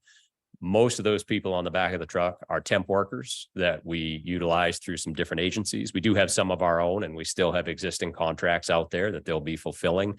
It is a very hard position to fill with temp workers. As you can imagine, the heat we just had the last few days, we had people that walked off the job. I mean, it's a really, really tough spot. There's no good weather to be on the back of a truck, whether it's in the wintertime, when you're cold and freezing. I was up here a while back recognizing one of the Orono residents who took some of our folks in for that very purpose. It's a really hard job, and rest assured, nobody's losing their job or anything like that because of this type of transition. And for the drivers, it's that much safer. They're now a skilled operator that's inside the truck the majority of the time. They're not having to get out and exit the vehicle to help. So it's a more skilled operator, more job satisfaction, more employee retention. There's just a lot of values that go with this type of collection program. So I just wanted to kind of help everybody for the public to know as well as to why we move in this direction and why you'll see more and more of it throughout the region. Great, thank you. Is there any other discussion or any further questions? Okay, seeing none. Let's have a vote on order 23-136. All those in favor? It is unanimous. Thank you very much. Thank you. Thank you. All right. Moving on to order 23-137, order authorizing the town manager to extend the 2022 agreement and unit pricing for hot mixed asphalt paving services with B&B Paving of Herman for approved capital infrastructure projects. Need a motion. So moved. Second. Bob or Sophie? I'm getting there. Yeah, so last year we had an open bid for paving services. B&B Paving was the low bidder at that time. The largest quantity for pricing is $92 a ton for shim and $89.50 for surface mix. So the market right now is going through a little bit of an adjustment as well. Primarily driven by a lot by labor. The materials kind of got caught up last year, and this year it's all about labor. A lot of the bids that we're seeing for this kind of municipal work, and some of the bids we saw last year were well over $100 a ton. So I worked with, there were some leftover projects that we didn't get to last season that were included in this contract. And so I worked with B&B to see if we could finish up that work, but also apply the unit prices to our new program for this summer. And they agreed. And to me, it seems like a win-win for everyone. They keep the volume that they originally bid for. And we keep a stable price for another year with more than likely a plan to bid it next season. So I think it works out for both. Any questions? Just curious. Oh, sorry. Nope. No question. Okay. All right, seeing no questions and no other comments, take a vote on order 23-137. All those in favor? Passes unanimously. Order 23-138, order authorizing the town manager to accept $7,734 from the Maine Forest Service Browntail Moth Mitigation Assistance Grant for a browntail moth mitigation program, and further to authorize the town manager to expend said funds and according to grant requirements. Need a motion. Move approval. Seconded. Motion and second. Any discussion? Oh, I'm sorry. This is Rob, you can go ahead. I'm sorry. Jumping ahead. Go ahead. Yeah, so our environmental services coordinator, Megan Hess, has been working hard on the browntail moth front. This past winter, we hosted a trimming event where we were going out and actually trimming some of the nests, the little cocoons that they winter in, to prevent them from hatching in the spring. The proposal for the mitigation grant is the next step in this process to help continue to limit the exposure to residents. So we took a moment to scan out. One of the great things that Megan did was she collected all kinds of data associated with where the locations for the highest location. We create a heat map that you can see online to try to give us some focus areas. So we kind of focused on those areas, worked around the municipal complex. We partnered with the school. So this next step will be to actually treat the trees with a pesticide that will kill off the brown-tailed moths when they hatch, they eat the leaves. The pesticide gets to them and then they can't grow to be full caterpillars and lay eggs. And that begins the process of slowing down the spread. So this would fund treating, I think, about 35 trees Webster Park, school complex, those higher trafficked areas, to help bring down the prevalence of this invasive pest. The only thing I would add is that the requirements of this particular grant is that it be used for public trees. Yes, this is funding that could solely be used for public trees.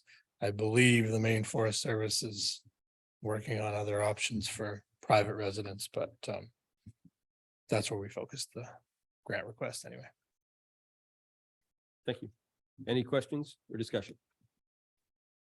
Thanks to Thanks for staff your work on this. It sounds like a really good investment in public health, and I really appreciate it. Ditto.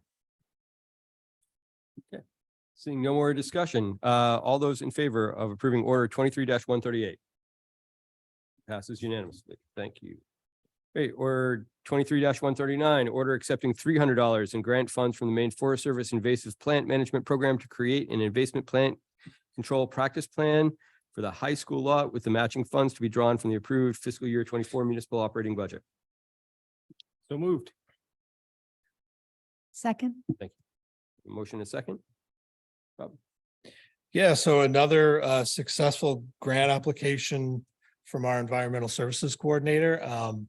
She worked with the tree board to focus on dealing with invasive plants, primarily buckthorn, bittersweet, those types of things that can tend to suffocate the substory and not allow for natural regeneration of the trees.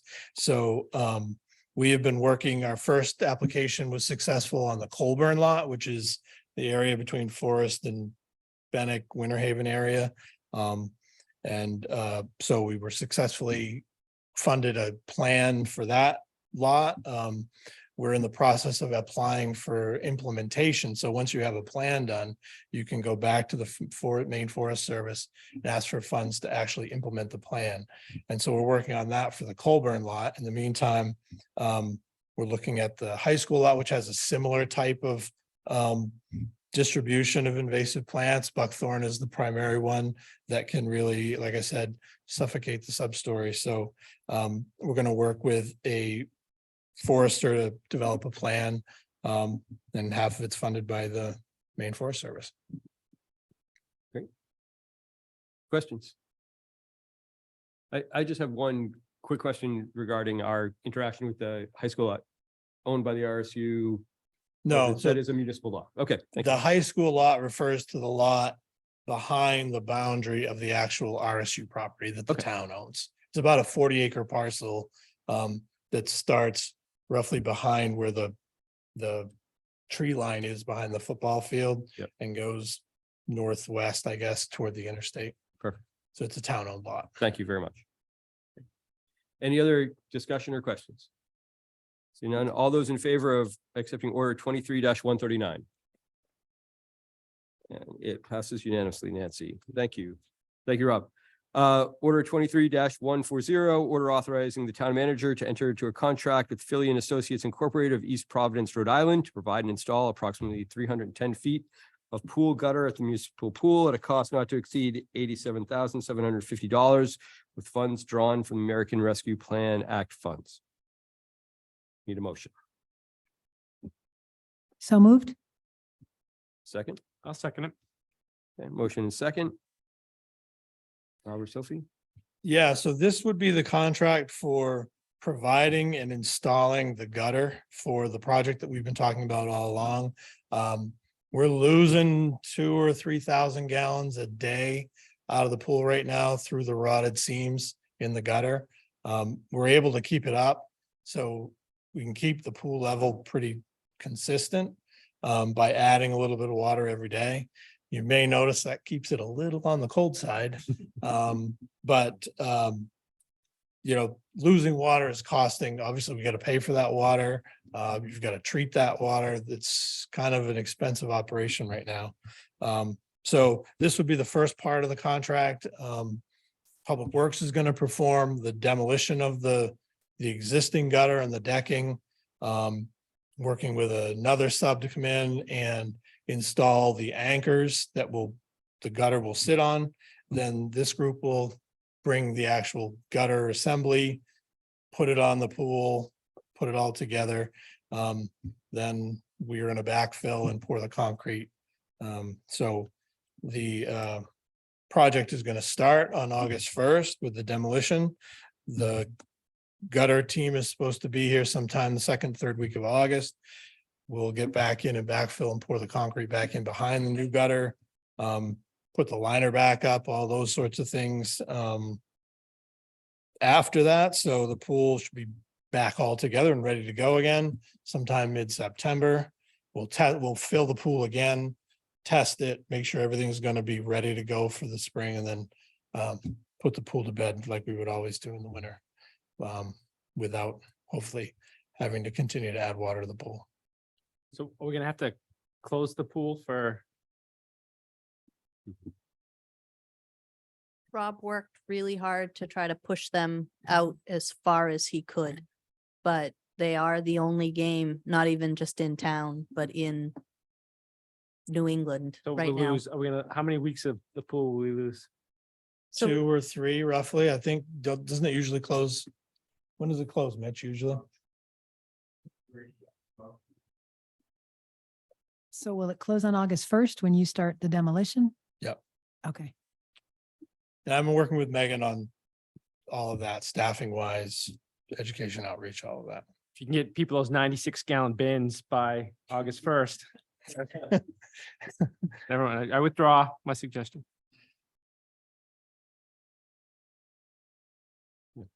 Okay, any other questions or discuss?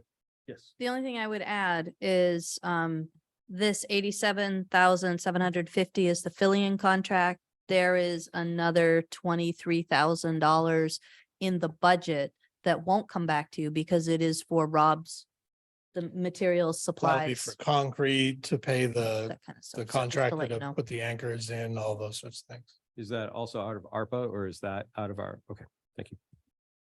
Just one more scheduling question, I guess. It sounds like you guys explored all options, but I just want to ask, so it's on the record, like it wasn't an option to do it in the spring before we open next summer? Well, so we tried to do it this past spring.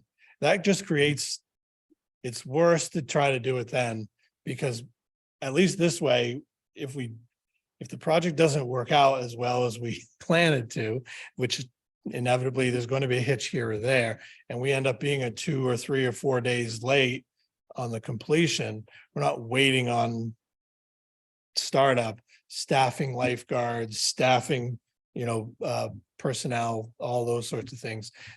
Doing it in the fall gives us the opportunity to finish it out and have it completely done for spring.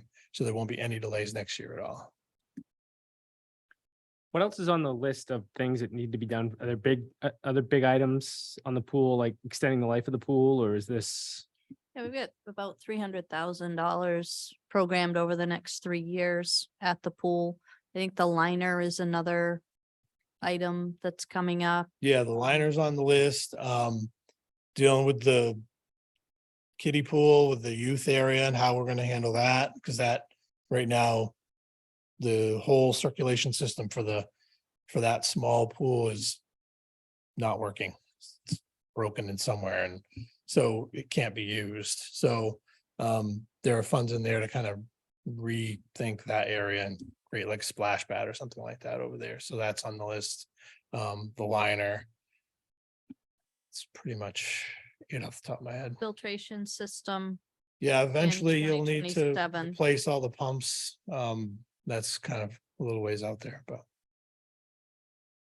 But you don't predict the liner being something that needs to close the pool to do that also? You expect to be able to Oh, do we that would- off season, or it'll close again? yeah, during we that would be year? able What to year do is that that? off season. Yeah, We could do that- it off season? that's a little bit of, this is replacing the gutter is about as invasive as you get, besides replacing the whole pool.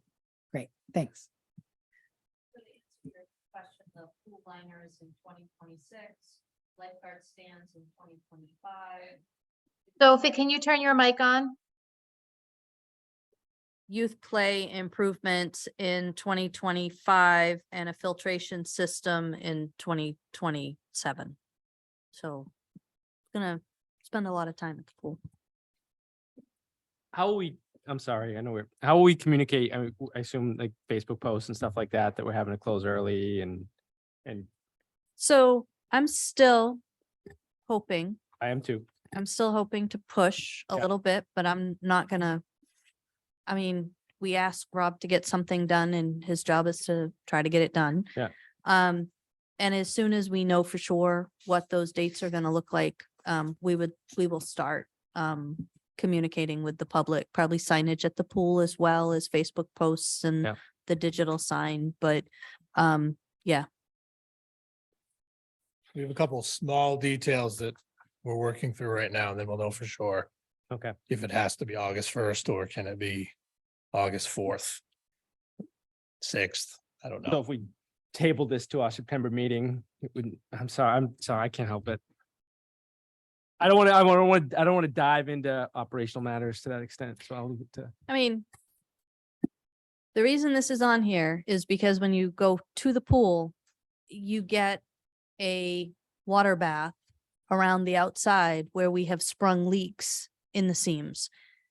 Even more importantly and more concerning is when you go to the side of the pool and you look down at the detention pond that the school created in a bone dry weather, you can see the under draining into the detention pond where it is so wet under there. So nobody, when Rob And- came and Megan came to tell me that we were gonna have to close in August, I was not happy.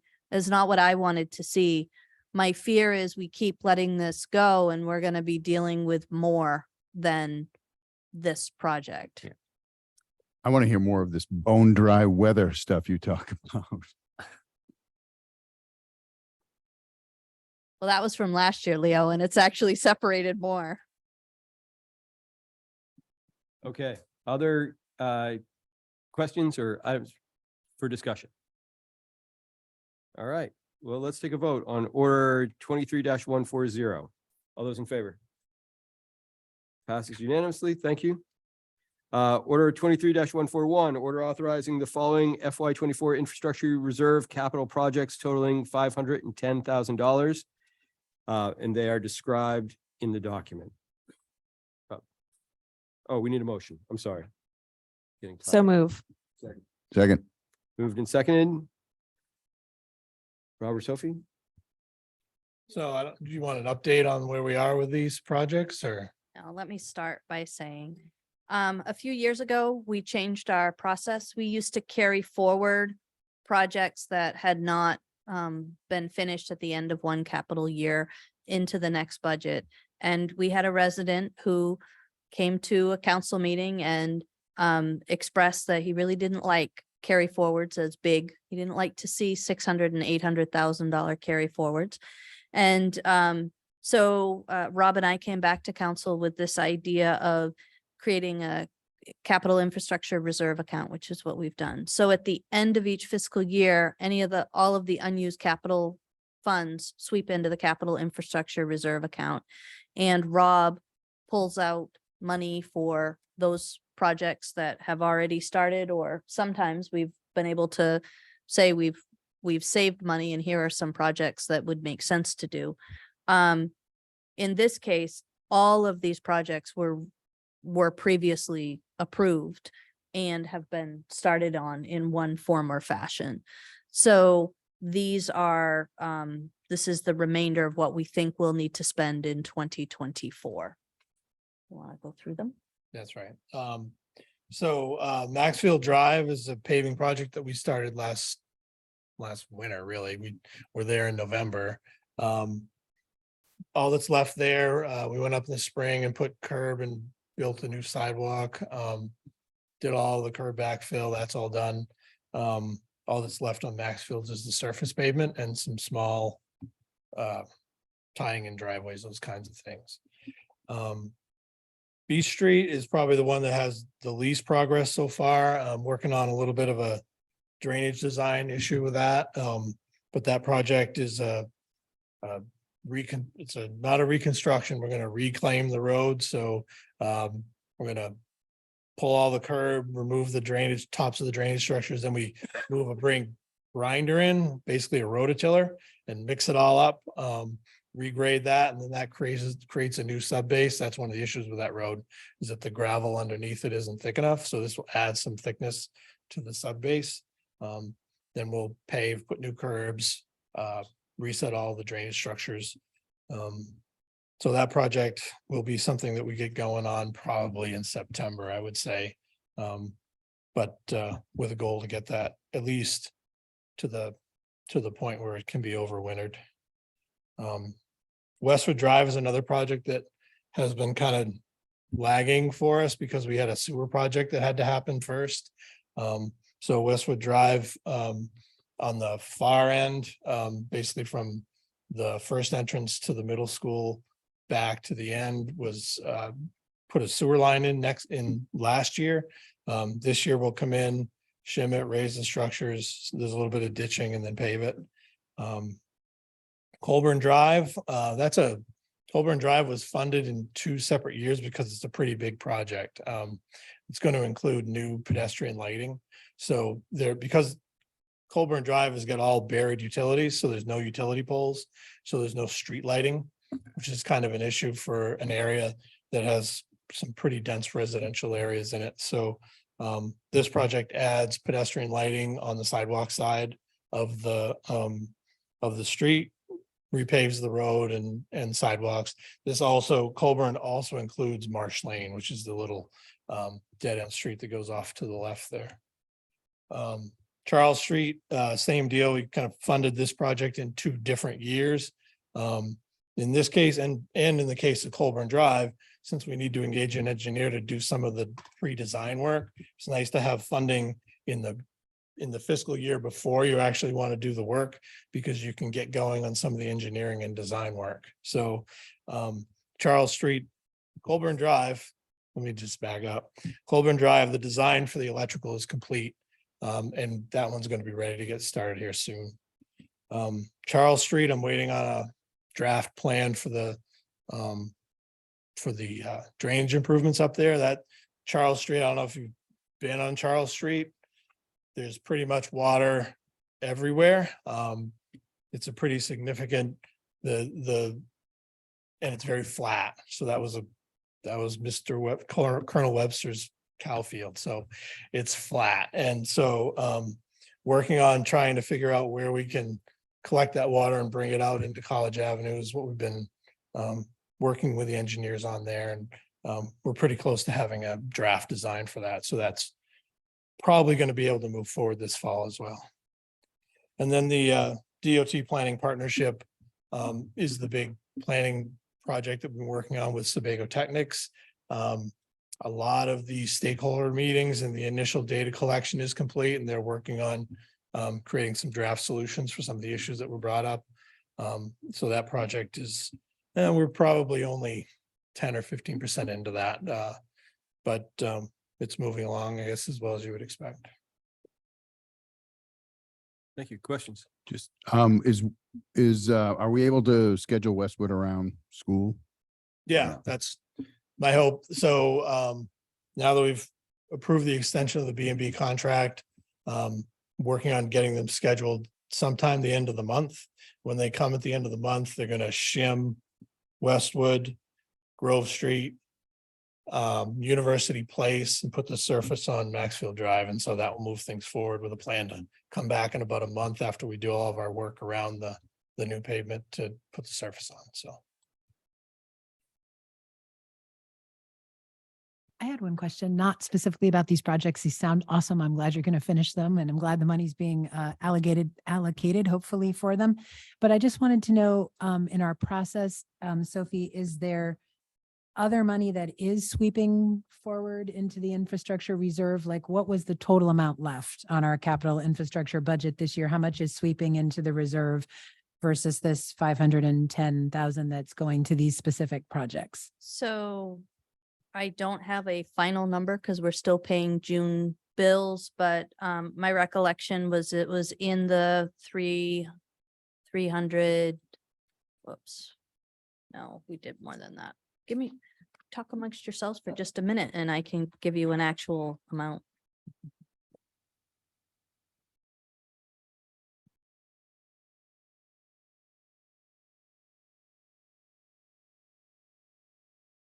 You could also give it to us later if you want. I think these projects are important. I'm not suggesting we don't fund them. So I would think we Yeah. could vote while Sophie looks. It's just a question I had. So while Sophie's gathering that data, do we have any other questions or concerns, discussion points about order 23-141? Okay, well, seeing none, let's vote on 23-141. All those in favor? Passes unanimously. Thank you. Good suggestion, Sarah. Thank you. Moving to order 23-142. Order amending the town of Orono fee schedule to add a fee of $3 per hour for electric vehicle charging. You need a motion. So moved. Second. Motion and a second. This may either be Rob or Sophie. Yeah, so I can kick this one off. Last fiscal year, we accepted a grant from Efficiency Maine to fund the installation of 2 EV chargers. Each charger has 2 plugs, so total of 4 possible charging stations. The first one is located at the town office just behind the fire department, and the other one is located at the library on Birch Street. The chargers need to be available to the public. But there is a function for us to charge to cover our costs for the electricity. So these are set up with basically credit card readers that people can sign in and charge their car per hour. And so it's up to you all to kind of set the rate at which that is charged out. Do they have their own electric meter as well? Will there be No, a so- separate bill? Yeah, so the electricity you mean for the charging station itself? Will the town be seeing a Yeah. specific bill that just has those meters, just has the chargers on it? Yes. Okay. Each charging station, which is 2 plugs, has its own meter. So Okay. we'll be able to monitor fees we're bringing in versus what our cost is going out if we need to adjust later. Okay. This looks like you've answered everything, I think, pretty well in here. So it looks like we're putting in some for maintenance and upkeep and Yeah, I think that looks Did you good. share the non-engineering, Yes. the non-engineer analysis of I that? think I did with yeah. Okay. That's good. Thanks. Any other questions or concerns about this item? I want to thank staff for following up. I had a number of questions that I asked about this, and I really appreciate you getting back to me in such a timely manner. If nothing else, let's take a vote on order 23-142. All those in favor? It passes unanimously. Moving on. Can I Yes. just go back real quick? So this is an unaudited calculation that is subject to change. I don't know how many times I can say that in July. We swept $411,826.95 into capital infrastructure reserve, which right now has a balance of $1,329,668.93. There we go. $1,329,668.93. Just to clarify then, that's in addition to the 510? No. No, I haven't taken that money out. So that, But it's there to take out? Wait, yes. I swept 411,000 in. And we're taking 510 out, which will leave us a balance of about 700,000, oh, right? okay. 800,000, I think I was under the impression that these were actual dollar amounts being swept in, so I misunderstood that. So thanks for clarifying.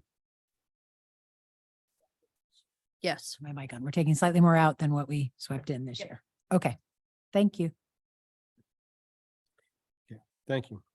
Okay, moving on to order 23-143. Order authorizing the town manager to purchase one 2022 Ford F-250 SRW XL pickup from Darlings Ford of Bangor for a total cost of $48,196 with funds drawn from carried forward FY23 capital equipment budget funds. So moved. You, do we have a second? Seconded. Thank you. Rob. So first, you don't succeed. So town council has actually allocated funds for this truck. That this would be the third time. The difference between this time and the other two were that those were orders that ended up not being able to be fulfilled for various reasons. In this case, this vehicle is on the lot in Bangor, and I've seen it. It really exists. So, this is I was actually a bit surprised to find it. This is a truck that fits our needs for this use really well. I was pleased to find that municipal discounts are starting to trickle back into the market. Darling's the only place we've found that so far, which when we called around for comparables, put the other dealerships $5,000 or more higher than this price. So this just seems like a really good opportunity that I think we should jump on. Great, thank you. Any discussion? Okay, seeing none. All those in favor of order 23-143? Are you gonna pick it up tonight, Rob, or are you gonna have to go back? I'm actually going on vacation tomorrow, so I'm gonna leave that up to staff. It's Passes not new, unanimously. it's 2 years old. Passes unanimously. Thank you.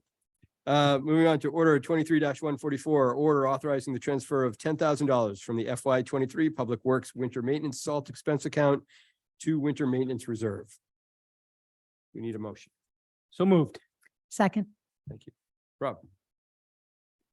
So in FY21, we had a pretty significant underspend in our salt budget, specific in our overall winter maintenance budget. So the idea came up that one of the reasons that we had to budget in a certain way was to add contingency to make sure that we had the flexibility to cover extremes, both high and low. Creating the winter maintenance budget allowed us to reduce the budget overall of the request, knowing that the contingency could live in this reserve. So I think that year, did we reduce by 10,000 is the number? Yeah, so we reduced the budget for the annual allocation by 10,000 and funded a reserve to allow for that contingency. This year, again, we've got a little bit of money left over in that salt budget, and it makes sense to continue to seed that reserve. Like Sophie says in the background, we're looking for a rough total of around $40,000. This would make it 30 to create a nice contingency for a real extreme winter that is inevitably going to come. So. Any questions? Discussion? Okay, seeing none. All those in favor of order 23-144? Passes unanimously. Rob, thank you. I think I'm you're off the hot seat.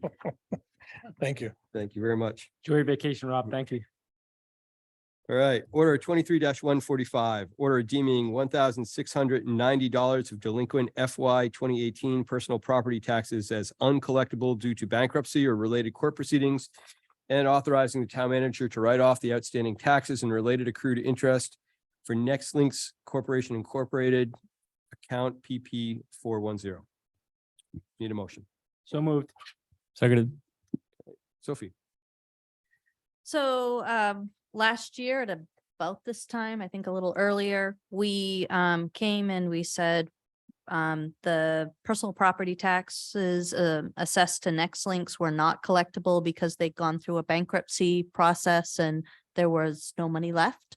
And we asked you to write them off. When that happened, we inadvertently omitted the outstanding 2018 tax. So worked back. I didn't feel comfortable, even though I knew the intent of what council was doing. It did not show on the order. So we want to clean that up.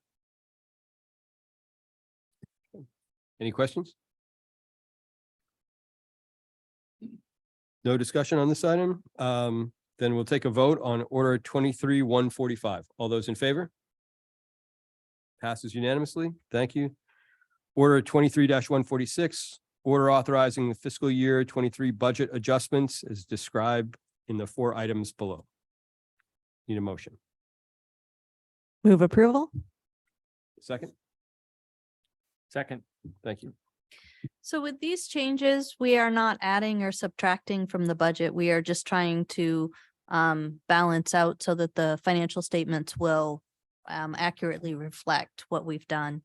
So capital projects, we should never overrun a capital project. We had $1,200 in the pool roof that went over. The answer to that would be to separate the expense and charge money to the pool operating budget. The problem with that is it does not accurately reflect the cost of the pool roof. So I'm asking if I can just adjust the capital budget from the municipal pool budget.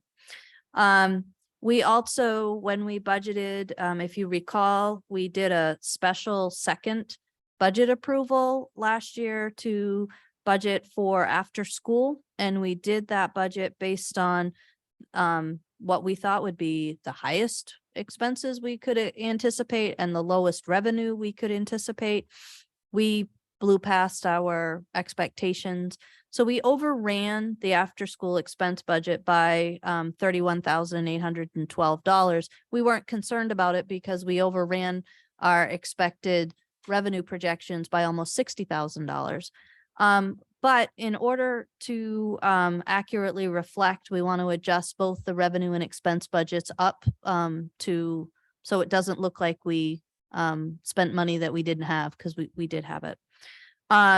The other piece that we want to decrease is the loader loan revenue and capital expense, because if you recall, when we approved the budget, we had believed we were going to take $250,000 in a loader loan and we were going to expend $250,000. We actually ended up borrowing $42,250 less and expending $42,250 less. I'd like to adjust the budget so it reflects what council actually approved. The last one is council, if you recall, we had to cut a check for approximately $32,275, maybe not approximate, maybe actual, to settle a salt affected well claim. We put that all in council's contingency line and said, if council's going to run over their budget, we will address it at that point. You have run over your budget, so we are addressing it at this point. What we would like to do is adjust $22,275,000 from overlay to council's contingency account so that your budget accurately reflects the approvals that you granted. Thank you. Any discussion on this item? I just had one question on the overlay. So my understanding is that we typically use the overlay for like tax abatement issues and such. I'm assuming we didn't use all our overlay, and that's that you have that money in Yes. overlay? Yes. Okay, Yep. thank you. I'm still a little hung up on adjusting the 23 last year's budget. And is it just not a possibility that we would just show this was budgeted and here's the actuals? Why would we not just show it that way? And then with an explanation as to why we're over or why we're under. So I used to have this discussion with Counselor Perry, because it's not what the school does at all. But I think in 3 of them, so capital equipment, we don't overrun capital projects, and we don't. They're individual budgeted items. And so most of the time, for example, if we bought a truck and the truck cost a certain amount of money and it overran the budget by $500, the department head would take $500 out of their budget. Those budgets are big enough and depreciate in a way that's a little bit different than the pool roof, which is why I want to show it all in one place. But that's a choice. I think that when you look at the after-school program, that wide swing by that degree on a one-year project, it seems to overstate the revenue by $56,000 if you aren't digging into the expense on the other side, which is why I'd like to adjust it to show the revenue and expense.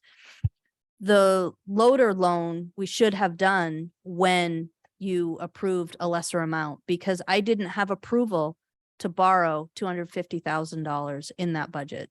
I didn't. So what that shows is that we have $42,250,000 in revenue that was under collected, and expenses that were not used, and they lapsed to zero, and we normally would correct that. The other thing is 42,000 and 31,000 are large enough variances on small enough budget lines that it will show up in the audit under stewardship. That is a finding. We have to make a statement around stewardship. We were good stewards. This isn't like we weren't paying attention to what the budget numbers were. And the same thing with council moving overlay. When we made that decision, the answer was, if we're going to overrun the bottom line of the budget, we would address it. That's why I'm here.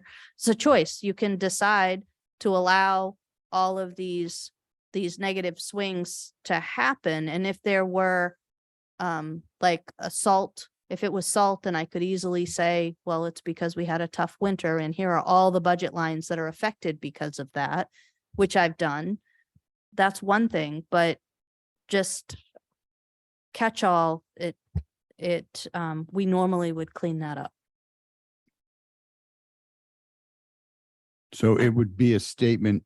You're saying it's a stewardship thing on the audit and that doesn't look good. Is that? what I you're don't saying? think it looks good. I mean, that's my interpretation. You know, we're probably gonna get a finding in the audit as an example. I didn't come to you and say, you know what, we budgeted more in public fire protection fees because we thought that the water district was gonna enact their rate increase last year. So we have $45,000 sitting there. Let's move that and some money from police to make fire department look whole. Fire department's right now $55,000 in the red, and it's probably going to be more in the red by the time we close the books. That, I think, makes sense for it to show up that for yet another year, we are in the red with fire because of labor. That is a story that I think we don't want to lose. But to say that we brought in $56,000 more than we anticipated in after school in the very first year that we did it, and we expended $30,000 more, that's two findings in two different places. And it makes it look like we don't know how to budget. And I don't like that. I guess I don't see it that way. It seems, I don't know, they seem really explainable to me, and I don't see that as a negative. And I see that as a way of really understanding what went on versus trying to look through agendas and whatnot. So, but anyway, thank you for that I understand now at least. So I appreciate it. Actually, I had a sort of a follow-up question to Leo's question. Maybe it addresses your concern, Leo. I was just curious, is there a running document that you have that council has access to that shows us every time we adjust these things and cites like the meeting, date, so we can go back and find them more easily? I'm assuming, just if you could tell us about that. So I haven't shared it specifically. I did share it at the end of each year. If you want to be able to see it as a working document, you can. I'm not going to give you access to edit it just because it's a lot of work, but that's something that Bob keeps up. And in order to adjust the budget, it actually ties to each budget order. And then we have the ability within our financial software to run every time there's a budget adjustment. There are 7 pages of budget adjustments. So you can see it both on the approval side, but also you can see that we're not just throwing those out there. I think if we could have access to it, not to edit it for sure, but to see it during the year, that might address some of Leo's concerns about just tracking. I have also had the same problem about trying to go back through and figure out when something was adjusted. And without that, it's hard to find. So thank you for keeping it and thank you for being willing to share it. Just to be clear, I mean, you're welcome, but I do that because during the audit, I have to show that I have council approval, not to adjust budgets within department lines. I have the authority to do that piece, but anything that goes beyond departments, I have to be able to show that you guys approved it. Thank you. Good. Any other discussion on this item? All right, so let's take a vote on order 23-146. All those in favor? Passes unanimously. Lest you thought we were done, we have order 23-147. That was added at the beginning of the meeting, order authorizing the town manager to accept a 14-foot enclosed trailer from the Maine Emergency Management Agency at no cost to be used for emergency response to hazmat incidents. You need a motion. Move approval. Second. Okay, motion second. Sophie, Deputy Chief. Oh, this is all This is me. Deputy Just make Chief. sure I had it on right. All right. First of all, thank you for adding this last minute. I do appreciate that. So yeah, we received notification from Maine Emergency Management Association or agency because they had some surplus equipment from a disbanded decon strike team down in southern part of the state. When that occurs, they send it out to the hazmat teams for reallocation. It sounded like a great opportunity as far as the size of the trailer goes and the condition of it to maybe jump on that and bring that forward to you folks at no cost to the town. It does have more space. It's 14 foot compared to our old one. And it'll allow for us to better organize and also shed some equipment from our hazmat truck to better organize that apparatus as well. So that's what we're looking to do. Great. Do we have a place to store it or where does it? So it would be stored similar to where the location of the one is now, down back of the municipal parking lot. What are we doing with the old trailer? Well, that's a good question. So as far as the old trailer goes, it does have a deteriorating floor. So right now, we're in discussion. I would obviously bring that forward to Sophie.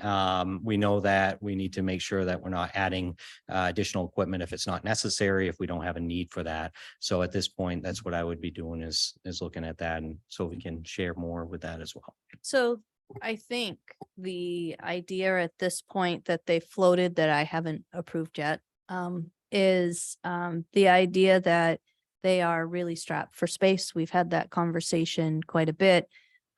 They, as part of our onboarding process, there is a ton of equipment that goes into making a physical agility test happen. And we don't want to store that outside right now. It is taking up incredibly valuable space inside the public works, their storage space at the public works. Our thought is, at least until we have addressed some of the other space needs, we might use this trailer simply to store their physical agility stuff outside at public works. We are still evaluating that. The big thing that we're dealing with right now is we don't want to create needs. So to go from two trailers to one trailer to two trailers that we are funding in capital needs. So for a temporary fix while we're trying to do other things, that might be a good thing. And it's not on the road, which makes me happy. Other questions or concerns? All right, seeing none, let's take a vote on order 23-147. All those in favor? Passes unanimously. Thank you very much. Okay, moving on to item 9, future agenda items, items of concern. Dan. I have two items. One is having to do with the Old Town Orono Fiber Corporation. We've got GoNet Speed has brought fiber into a lot of the community. I understand that OTO Fiber worked with GoNet Speed on their plans. We have on Page Place in Orono, which happens to be the residence of myself, but also many of our constituents, had conduit put in last fall. We had flags abundant marking all the utilities because our utilities are underground, and they haven't put the actual fiber in yet. And I've tried to call the company or contact the company a couple different times through couple different channels. So I'd like to have a conversation about, what kind of resources the town put into that expanded agreement. And I mean, I'm going to keep trying to track them down, and ideally it won't have to be something we have to talk about in any kind of formal way, but I'm interested in knowing what we were promised in terms of expanding access and, who we should talk to about making sure that those community members who are looking for that alternative get a chance to move to that alternative on that street. It's odd. I can email you the map.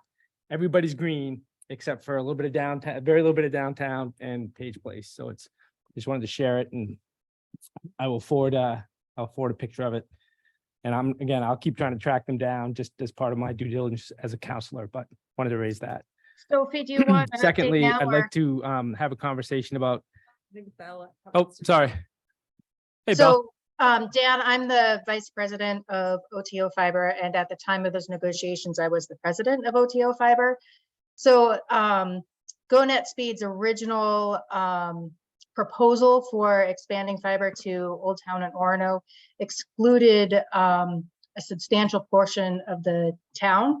So we were able to get them to expand for the use of our 6 miles of dark fiber. They actually expanded their plan by 12 miles. And we did not include underground utilities in that agreement, particularly because they are very expensive to do underground, to do the underground fiber. But for that, we were able to get all the way down Park Street, which that wasn't initially part of the plan. We were able to get all the way down College and Godfrey and Benneck Road, et cetera. So the expansion that OTO Fiber kind of leveraged their resources for has occurred. And certainly I can try to reach out to GoNet Speed and find out where they're at with the project. But I do know that our original contact is no longer there. So, but Okay. they have fulfilled what OTO Fiber asked them to do.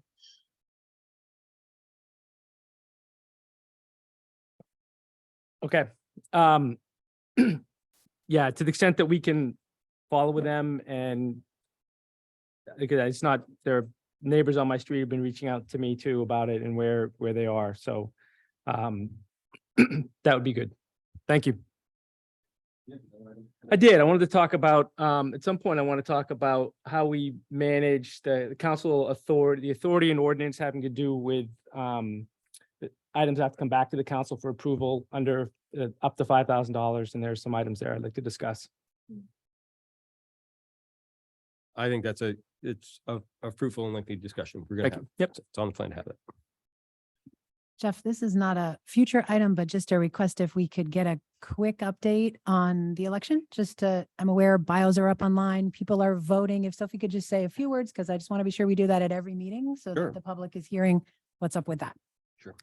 So we have 3 residents that have submitted their nomination papers. All 3 were certified. So bios are up online. Absentee ballots are available. People can come in to register to vote. I just want to be really clear that this election is a little bit different than state and federal elections in that we're running absentee straight through. So you can register to vote anytime, and you can vote absentee anytime. But all of the absentee ballots must be back before the polls close on August 8th at 8 p.m. If someone comes in and gets an absentee, can they fill it out and just hand it back? Is that? Yeah. Absolutely. And just so people hear it, I know it's on the website. It's Monday through Thursday that the offices are open, 7:30 in the morning till 5:30, correct? All right. Thanks. I had one item. I just wanted to thank everybody for sharing with me their service promise ideas and the wordsmithing that people have done. I shared back out to you guys a document today. We're going to take that up in a workshop, an upcoming workshop pretty soon. It doesn't mean that we're done with it or that we have to stop that. I'll take any ideas that you have and I'll keep building that document so that when we get back to our workshop time, we'll have this thing as fleshed out as possible and we can have a pretty good discussion over service promise and message pillars. And I've stolen that language from Dan. I really appreciate it and I like it. So any other future items? Yeah, can I just take a moment? Well, I don't know if there are other future items. I just want to take a moment to recap what we're doing coming up. Okay. So our next, we have a council DEIB committee meeting tomorrow. Sonia, you're kind of taking the lead in that one, or The Michael. committee has arranged Yeah. to rotate facilitation duty, and there's a committee member who is Awesome. taking point on facilitation, as far as I know. So that's awesome. running itself. Woohoo! That Are we is streaming those or no? Those are Yes, I think we are streamed. streaming Yep. them. On the 17th, which would be next Monday, we are going to have a discussion about correspondence that the council received from the Orono VZ Water District Board of Trustees about a referendum to ask the public whether we should stop fluoridation of the public water supply. Actually, I think technically it is, will you fluoridate the water supply? I think it's a positive question. Just so council is aware, I have invited the trustees through their superintendent and VZ town councilors through their town manager. I also reached out to the 4 individuals that had been most involved previously. The Oral Health Coalition of Maine, a local dentist, a community member really wanting to stop fluoridation, and another individual that submitted a letter, water quality specialist. So all of those people have received notice that the meeting was happening. We're also going to have Kyle Drexler join us briefly on Zoom to give us a very brief update on the LD 2003 housing law ordinance amendments. So that's from last legislative session, but we're going to have to make some changes to our land use ordinance, and we want to be able to talk about that. In your planning doc, I have outlined what I think is a proposed schedule for working the amendments through our process to meet the January 2023 change deadline for making those revisions. In addition to that, we are probably going to have to deal with a legal matter. We have a pretty serious land use violation occurring out on Stillwater Avenue. We have issued a stop work order. That stop work order has been violated. We have the town attorney involved. We have DEP involved, and we're probably going to start some court action. So I want to talk to council a little bit about that. Then on the 24th, I have that pretty much set aside for council planning and workshop around some understanding logistics for potlucks, when you want to start them, what that looks like, what your expectation for support will be, the council priorities work plan, and also procedures manual. The 31st is going to be a bigger day. Right now, we have it scheduled as a workshop and special council meeting. A workshop to be the community facilities assessment report should be in prior to that, and staff will be there to give the presentation of sorts. We also are expecting an executive session for economic development, which is why we started with the special council meeting. But then Rob Yerxa went from July 1st getting his budget and needing to buy some things in order to get projects done. So we want to buy, for example, the dock for Gould's Landing and playground equipment that we can have installed at the community playground that needs to be changed out. We're doing a few pieces a year.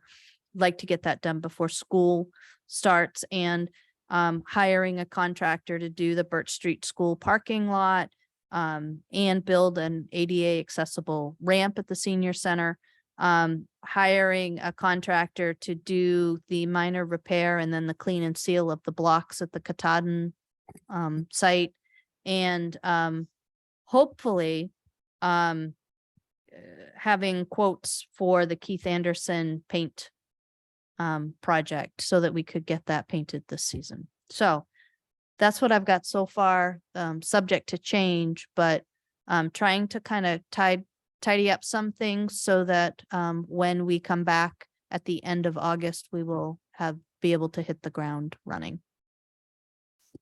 Can I ask either Sophie or anyone else that is paying attention what went on in Augusta? Is there any update to the senior tax thing? So other people might have more information, but what I know is for this year, we're having to figure out with our software that doesn't exist right now, how to implement this frozen tax for the April 1, 2023 tax year. So our FY24. After that, this is now being rolled into the circuit breaker program and another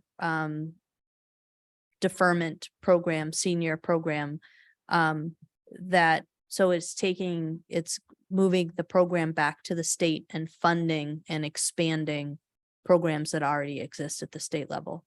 So it looks like it's only going to be this 1 year that we'll have to manage it. However, I have no idea what it's going to look like from the state's implementation. Like, are they going to try to run it through towns like they do other programs? So what we are doing is waiting patiently for guidance from Maine Municipal Association. We know for this year, they were very clear that they weren't doing anything to the law to change this year's tax bill. But for next year, there are going to be changes. I don't know what to tell residents in terms of what that will look like for them yet. I'm not sure they completely know. It will have to go through rulemaking of some sort.